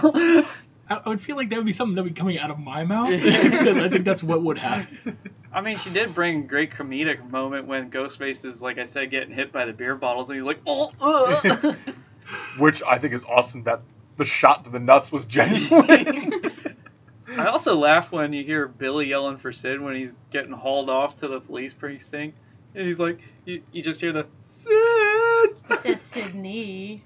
No, that's when before they close the door, but when they drive off, Okay. he goes, Sid! Wow. Oh, got you, Jen. Damn. Where's my knife? It's gonna be in me chest. soon. Exactly. She just one up me. Ah! A wooden pig sticker right in your chest. It's my turn? Yeah. So I'm not gonna, obviously I have 2. And, well, the whole thing. So you're basically making me, like, pick my child. But I'm not going to talk about the kitchen scene, because we already did. Obviously, Stu's my favorite. So my other favorite scene is the movie store. Because I just so genuinely love. Okay. Like, remember I told you before, I got emotional about the last Blockbuster documentary. Like, I don't know, that's like my nostalgia. That like everything about that movie is so nostalgic to me. Like, well, it wasn't nostalgic then because we were living in it, but movies have always been such a big part of my life that like I love Blockbuster. Like, I don't know, I just love the Blockbuster scene. I love the interaction. I love that Randy's like, so they're like, why is he even still working here? He got fired twice. He got fired twice. Like when he yells, everybody's a suspect. Do you see, like, his coworkers are looking like, see, this is why we don't like him. Like, again. Why do we bring him back? Why do we give him third chances? Because he knows his shit. Exactly. The woman asking about the werewolf movie, and he's With like, "Oh, E.T.'s mom. With E.T.'s mom, and he knew it right away. It was not Dee Wallace. It's just, what's that werewolf movie with Yeah, E.T.'s no, mom? that's my favorite, because that one just seemed more like my life. Like, it just seemed plausible to me. And Yeah, I still remember the days when it wasn't FYE, it was Suncoast Video or Yes. something. And the horror section was easily the best section in there. Going to Blockbuster, that was the Jam-packed. best section. that was like my favorite Friday night. Like, I'm going to maybe get 2 movies. Yeah. they get a good weekend." And spend what, $10 for all this? Now it's more like 30. Yeah. Ironically, that's how I saw Scream the first time, was Blockbuster and VHS. Oh my goodness, you were a late bloomer. Oh. I was almost 11 by the time. That's I think that's Am how I I that first much saw older it. than you? I was 10 when the movie came out. He was 9. I was definitely 9 then too, so. I was a senior. Dang. God. Thank you for making me feel old. Whatever. I told you, you're not old. It's only a number. You do a lot of amazing things, so. Yeah. The advances in modern now my science. life's almost over, so might as well do great. Hey, life could be over in 5 minutes. Well, Jim, like the Doesn't advances matter in how modern old you science are. is not crazy. You can't be like 250, 260 one day, you know. Just Oh my god, I would never want to be that old. no one would ever. Hell no. Ricky Bobby wants to be that old. I'm gonna freeze my head, bring back to life later. Oh, I'm haunting people. I've already planned this out. I'm dying. I'm haunting I'm people. gonna haunt the shit out of you when I die. I'm going to be one of those guys that just pushes people. Yeah. They'll be like trying to type something, and my hand just. Hell no, I'm going to put, fuck you. Hey, who put this shit on my computer? The most moronic shit all over the. I'll be littered with impressions. Some good, some really bad. John's writing a script. All of a sudden, just says John sucks dick. I don't. Where did this novel come from? Out of nowhere. The last 2 words to fill up the 300. Suck it, John. Like, what the fuck? We have ghosts haunting other ghosts. A company I used to work for, the IT person used to play jokes on us all the time and did that. I was customer service, so Said suck it? I relied on my computer screen when I'm talking to somebody. And I remember it was a super small company because obviously, like bigger ones, you'd get fired right away. But I remember being on the phone and I'm like trying to look up the answer, and then all of a sudden my screen goes white and there's like writing coming up. Oh my god. He was doing the whole ghostwriter thing. Ah. That happened to me. Ba-dum-ps. Yeah. I once put a sheep that lived on mine. Do you remember those? Like, maybe not, because apparently I'm old. But they used to have, like, in Microsoft or whatever, they used to have, like, little characters that you can, like, that would live on your screen. Because that's what this IT did. Like, I all of a sudden had a sheep that lived on my screen for, like, a year. Yeah, I think I remember there was...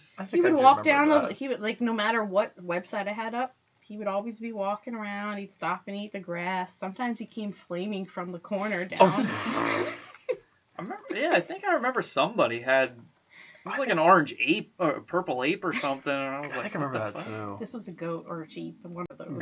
And you could type something in and it would talk back. Be like, yo, John's a bitch. Remember the cursor being like a hand at one point, and then the hand could move when you're Yeah, not doing or the- anything, like the point. paperclip guy. Yeah, oh that fucking paperclip So see, guy. you're gonna need a new ghost angle. Yeah. You're gonna need a new haunting angle because that already out. That happened. Bye-bye. Maybe emojis are going to be the new... Oh my gosh. Yeah, boy. Do you have final thoughts?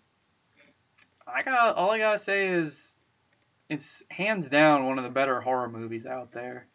I mean, especially because true crime, murder mystery has become such a big thing lately. I think it's just big in general because we all know it's like true and it's something to be genuinely scared about. And this could be just like that. And for it poking fun of the genre and being a shot of adrenaline to the heart, I mean, you really gotta.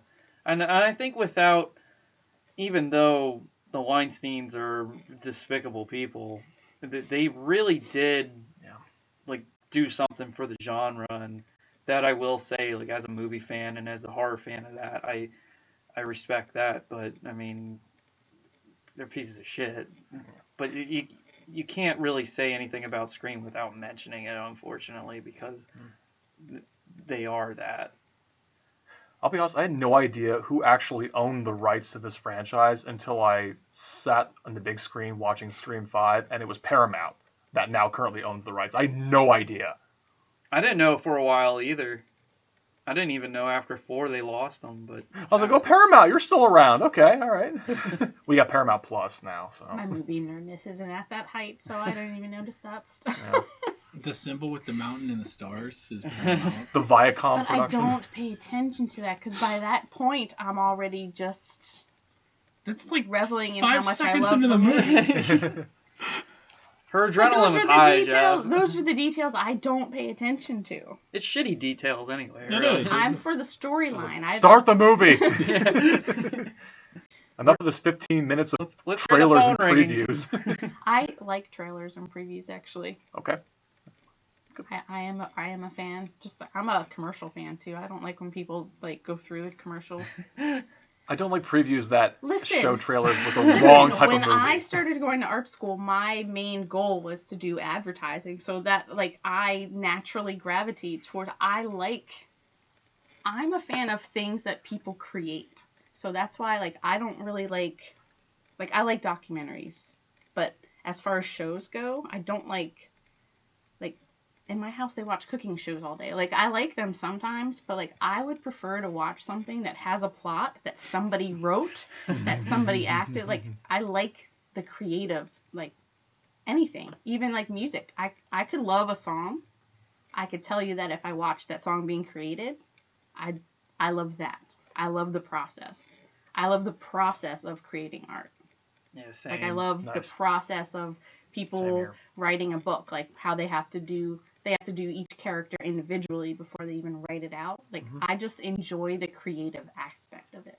Yeah, because art's just like a fingerprint. It's Mhm. all totally different. I mean, Yeah. even though we say Scream is similar, yet they're so different, They are. which is great. I mean, you watch 1 and 2 and you go, yeah, it's the same thing, but it's different. Yeah, and that's what makes me well, I didn't know this when I loved the first one so much, but then I loved it even more as it kept going on because I love the detail that they put into it. I love the fact that they put that much thought process into it. And they still did it. They did it throughout the whole series. You know, there were cameos from other people. There were little Easter eggs that you didn't expect.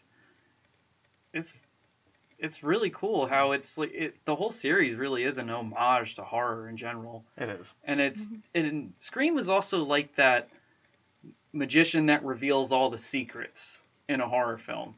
And what was also really cool about Scream was it let you know this is what happens and this is why, for those who hate horror, you hate it for these dumb reasons. But now we're going to throw it in your face and change it around because like Jen was saying, like how the survivors break all the rules. It's like, wait a minute, but they had sex, they drank, blah, blah, blah, they survived. Mm-hmm. Yeah. And then now you get some people who are watching movies and go, well, why did this person die? They didn't break any rules. Yeah. And you kind of get people that go back on it. And some people just need that in your face, like, hey, that's unique and different. It's really cool. Kind of like in our Friday the 13th episode when we were talking about the series after 5 when we got 6 and 7 and a little bit more of the different and unique ones, and people started hearing us saying, you know what, I went back and I watched those because I thought they were stupid movies. And then they said to me, yo, you were right. They were actually pretty decent or just at least entertaining. I was like, that's kind of what we're trying to do with the show. Part 7. Yeah. Part 7. Part 7. I see. I'll be honest. I don't know where I would be without this first movie. I didn't see it until 2002, and every year from grade school, from kindergarten until the 8th grade, my parents, God bless them, I love them for doing this, they would allow me to have a Halloween party every October. I got to invite all my friends from the class. We'd all come over dressed in costume, play games, have candy, and as we got older, we watched movies. Now, I remember we started getting into more detail in my 7th grade year. We watched Sleepy Hollow. That was the big movie that we watched. Now, of course, I had to have ramifications. My parents had to set standards for me. You can't watch a horror movie that has nudity in it. We'll allow language, it's fine. And it was, yeah, believe me, it was going to be, oh God, I can't believe this was going to happen. The movie that was going to happen in my 8th grade year was The Mummy Returns. And yeah, but then I was starting into horror movies. I remember this movie called Scream. There's already been 3 movies that had come out beforehand, but I remember watching this movie in 2002, instantly getting hooked. I said, hey, Mom, Dad, this movie fits all the requirements. Can we please watch this one instead? And guess what? It's still here. We have 3 more days before it has to be returned to Blockbuster. Can we please watch this movie? They caved. They gave in. We watched Scream my 8th grade year, and everybody felt the same urge and excitement I did when I first watched it. When we saw that movie in the 8th grade, everybody wanted to be obsessed with the Scream culture. So I was the catalyst that got everyone in my class to watch this movie. And they loved it. And they couldn't stop talking about it even after my Halloween party ended. So like the 5 people that showed up? More like the 35 people that showed up, you dick. We're just jealous because you weren't there, bitch. That is the power of Scream, though. Even Jeff and I remember that we were talking outrageous horror in middle school and high school, and other kids would be like, "What? What are you talking about?" Hold on, just to catch everyone up, we were Randy. No matter what. Totally, to a T. Yeah. And hands down, if you brought up any horror movie that anybody could relate to, it seemed like Scream was something people could all get around. It was the gateway movie that made you want to check out other movies, other horror movies. Yeah, like we said, it's not really frightening, but it had scary shit. Like right away with the phone call, with the I want to know who I'm looking at. Like When a Stranger Calls, that movie in general I don't think is great, but that initial, hey, we traced the phone call, it's coming from inside the house, that would freak you out too. Yeah, it would. That's a scary feeling, thinking that you're home, even if you're alone or you're just unarmed, you should be comfortable, and here, no, there's a threat. Mm-hmm. And then they're in this theatrical costume. It's like, now we know that Ghostface is a copyrighted character look now, when it was originally just some goofy Halloween mask. It's part of a franchise. McFarlane Toys made action figures of it. Yeah. NECA's carrying on the torch, creating like Ultimate figures. There's the blood mask. There's the chrome mask. There's the gold mask. There's the zombie, Ghostface mask. The legacy still continues. You've got a television show. You've got 4 sequels. Whoa. Fuck that. We're not show. talking about the show. Yeah. Well, it exists. You might actually fight. I'm just saying it exists. I didn't say it was great. I just said it exists. Will cut flesh. Did I say anything positive about the Scream? You brought it up, though. We're not talking about the mask. We're not talking about the show. No. Do you know? And then you've got Scary Movie, the parody of all the other horror movies. That'll get Scary And the plot. Yeah, the plot was Scream. The main plot was Scream. That's different because that's funny. The show was supposed to just be like no. See, I'm not one of those people that I like some remake. Like, I'm not gonna be like, oh, you can't remake that. I'm not gonna like it. With Scream, I was like, I knew right off the bat I was not gonna like it. It was and MTV. Then I saw that's that why. mask, it was terrible. And this is how passionate I am about Scream. I was having coffee with friends, and Alex was like trying to tell me about a character, like some goth girl. And I'm like, there's no goth girl in Scream. She's insisting. She's like, there's a goth girl. She's trying to Google it. I'm like, there is no goth girl in any of the Scream movies. Were you holding a knife when this happened? I think I was holding my coffee cup, but hey, that burns. I will break the coffee cup and show you the shard. It ended up she was talking about the show. I'm like, see, that's why. That's not even Scream. Don't even compare the two. I'll get angry. Oh my god. I'm very passionate I about simply it. said it exists, unfortunately, because I don't It watch that shouldn't MTV exist. bullshit. It shouldn't exist. And that's actually how I found out that Wes Craven fought so hard for The Mask. Because he was supposed to direct an episode of that show, and he didn't really want to, but he did, because he did like the script. And then when they changed The Mask, like, he didn't do it, because he fought so hard for that mask. But like, if you look at it, it just... And the mouth on it looks like a butthole. Like, I don't even, like, there's As the nothing old saying scary goes, about if it ain't broke, don't fix it. Exactly. Yeah, I heard the explanation as to why, but I just felt like the premise around it was kind of like changing Batman formula and giving him a different costume, and I just thought, like, there's similarities to it, but it's not, like, it wouldn't be Batman. Yeah. Is the way to say it. So We did have bat nipples at one point. Thank God we didn't get ghost nipples. Do ghosts have nipples? I kind of want to see that. What? Jeff, you look excited about it. Doubtful. His hands are about to go up. Be careful. Oh, he's grabbing his shirt, though. Yeah, he's grabbing his shirt.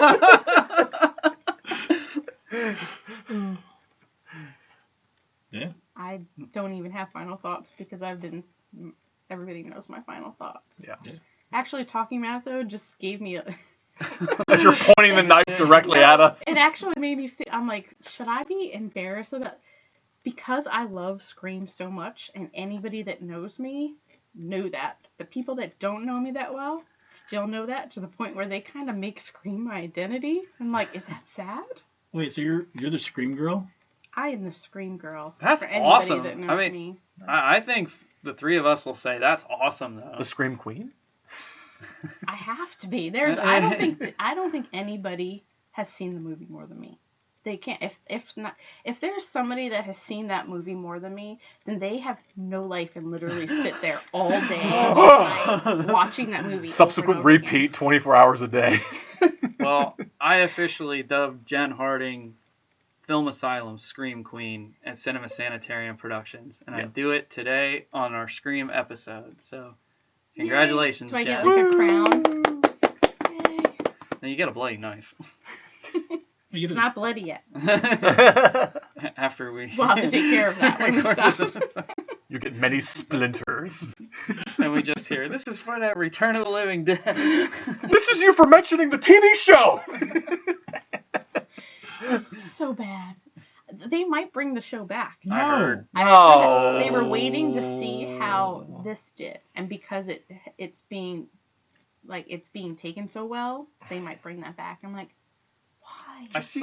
I didn't see the third season, but I did see that they brought the original Ghostface mask back, but I was like, that doesn't sell it for me. An episode and a half before I decided I hated it. It was an MTV show. I had no high expectations for it at all. Because it's MTV. And it's cable TV. It wasn't like it was HBO or Showtime. We're going to show you the Carnage candy. Terrible. I know. Fuck that show. But yes, Jenn Harding is our Film Asylum Scream Queen. She's sweet. She's deadly. She's bad for your teeth. Yay, that makes me Candyman's daughter. I love me some Tony Todd. Don't you Brandon the Candyman? No, his heart's broken. Actually gets hit in the head with a lollipop. Yeah. Put him The details, remember. The details. Oh my gosh. Well, that's the fun ride with Scream, and I think the biggest fun ride that we can all talk about lately is the whodunit. Was it Billy or Stu in this version of the costume? And really, there's nothing to put a stamp on it, so it's all up to us and whatever sort of scientific data that we can get for it. Yeah. That's what we'll do. But, I mean, overall, I will say again, Scream is an excellent movie. I would kind of like to see the original unrated version, if you will. Just put everything together that Wes Craven wanted, but I'm still satisfied with everything that who we wouldn't got. want to see it? I can't imagine It would throw my whole life off kilter. You have to watch another 500 times. I would say, honestly, there's not much of a difference. because like they will show it in like deleted scenes. It's literally just more gore. More gore. Yeah. That's what I took it as too. No, but there's more. I told you about the scene where like Billy they had and that Stu. interaction No, at the fountain. That's a difference. That's not on the cutting room floor. It stays there. But if it's deleted because of being cut, MPAA. yeah, it's a different. I could watch the longer screen. Yeah. But the universe can't be different. That would just mean my whole life since then is gonna lie. That's how I felt when I found out Power Rangers was really another show in Japan. I was like, wait, what? No, don't bring up Power Rangers. But that was But it felt already like a lie. another. I was like, what? That was already another story. Don't worry, I felt that way when I found out that wrestling was fake. Oh yeah, that's I another was thing. very I was like, sad. oh, come on. When I was little, I took wrestling very seriously. We all Yeah. did. We all did. Until you found No. out the accidents were real. I sent Hulk Hogan a get well letter when he was in the hospital, when the earthquake put him in the hospital. That bastard never wrote shit. me back, and I'm still bitter about it. Well, I don't know if this will make you feel better or not, but he retweeted my tweet of my nieces and his Hulk Hogan costume and the wrestling belts. I was Well, like, then you go back and you ask him why he never responded to my very concerning letter. I was very concerned for his safety. I think you got a better chance of reaching Bret Hart. Oh my god. I was a Bret Hart fan too. Hell yeah, so was I. Well, you see my Instagram page. Dressed up as like all of them. You did look just like him for Halloween the one year. Yeah, I dug that costume. I made that, dude. Although the biggest question I got asked was, where'd you get the boots? Costume You shop. care about the boots? Yeah, I was like, dude, I put together this outfit, literally grew my hair out. Look at the You're worried singlet about my you- fucking boots? Watch the singlet, you dick. On that note, let's just wrap Yeah. this up. Yeah, We're right. going. So, therefore, we all love Scream. We really don't have anything bad to say about it. There's nitpicky things. I think the series as a whole is solid. I think it's easy to get into horror. I think if you really don't like scary movies, it's definitely a movie that you can have on around Halloween and take in and not be too upset about it, or I think you can just handle it pretty well. It's And smart. I was holding a knife to you the whole time so that you can't have anything bad to say. That is true. Weren't allowed to. And we kind of had that coming, really. But yeah, we can't recommend Scream enough, and we do highly recommend the sequels as a series, and if you want to just play them all, check them out. We highly recommend that. And definitely go see 5. 5 is very good. Yes. But if you didn't see it by now, You suck. you suck. Loser. It's got good soundtrack, it's clever, it's smart, it's witty, it's murder mystery, it makes you think, it's not so on the nose about things. You got great acting in it, and Wes Craven, I mean, God bless him. I mean, I miss him. I miss that he couldn't be around to see this stuff. I mean, we all don't live forever, but his legacy sure will, and he left us with some good stuff, and it's really awesome to see that some people are doing him justice. Yeah. Unlike some other things he had that they tried to do. But this one was awesome, and hey, we love it. We're still bitter about Mahoning, but it's not their fault. Maybe one day, Jeff. I know. I know. It was really because I couldn't make it and I felt bad. Well, Yeah. at the end of the day. Well, if the Scream Queen can't be there, then we just I don't can't care. air this We're damn just gonna thing. cancel it. So with that being said, we shall sign off. This is Colin Peters. John Rochetter. I fucking hate you so much. It's not been long enough. That's exactly what I sound like, man. Jeff Mayford. And Jenn Harding, because you couldn't do this without me, even though you tried. That's a joke. Yeah, we were, I think, more afraid to. Yeah. I was nervous uploading it, I will admit. And then I saw the message on Instagram and I was like, oh. It's like almost instantaneous. Yeah. It's like, Well, I do have the subscribe button. I have the little thing, and then I saw the face, and I was like, what is that? You never do Scream without Jenn Harding. It's a death wish. On that note, On that- this is their last podcast, everybody. Bye. Final cut. Stay safe. Stay crazy. Please, somebody help me. Oh, yeah.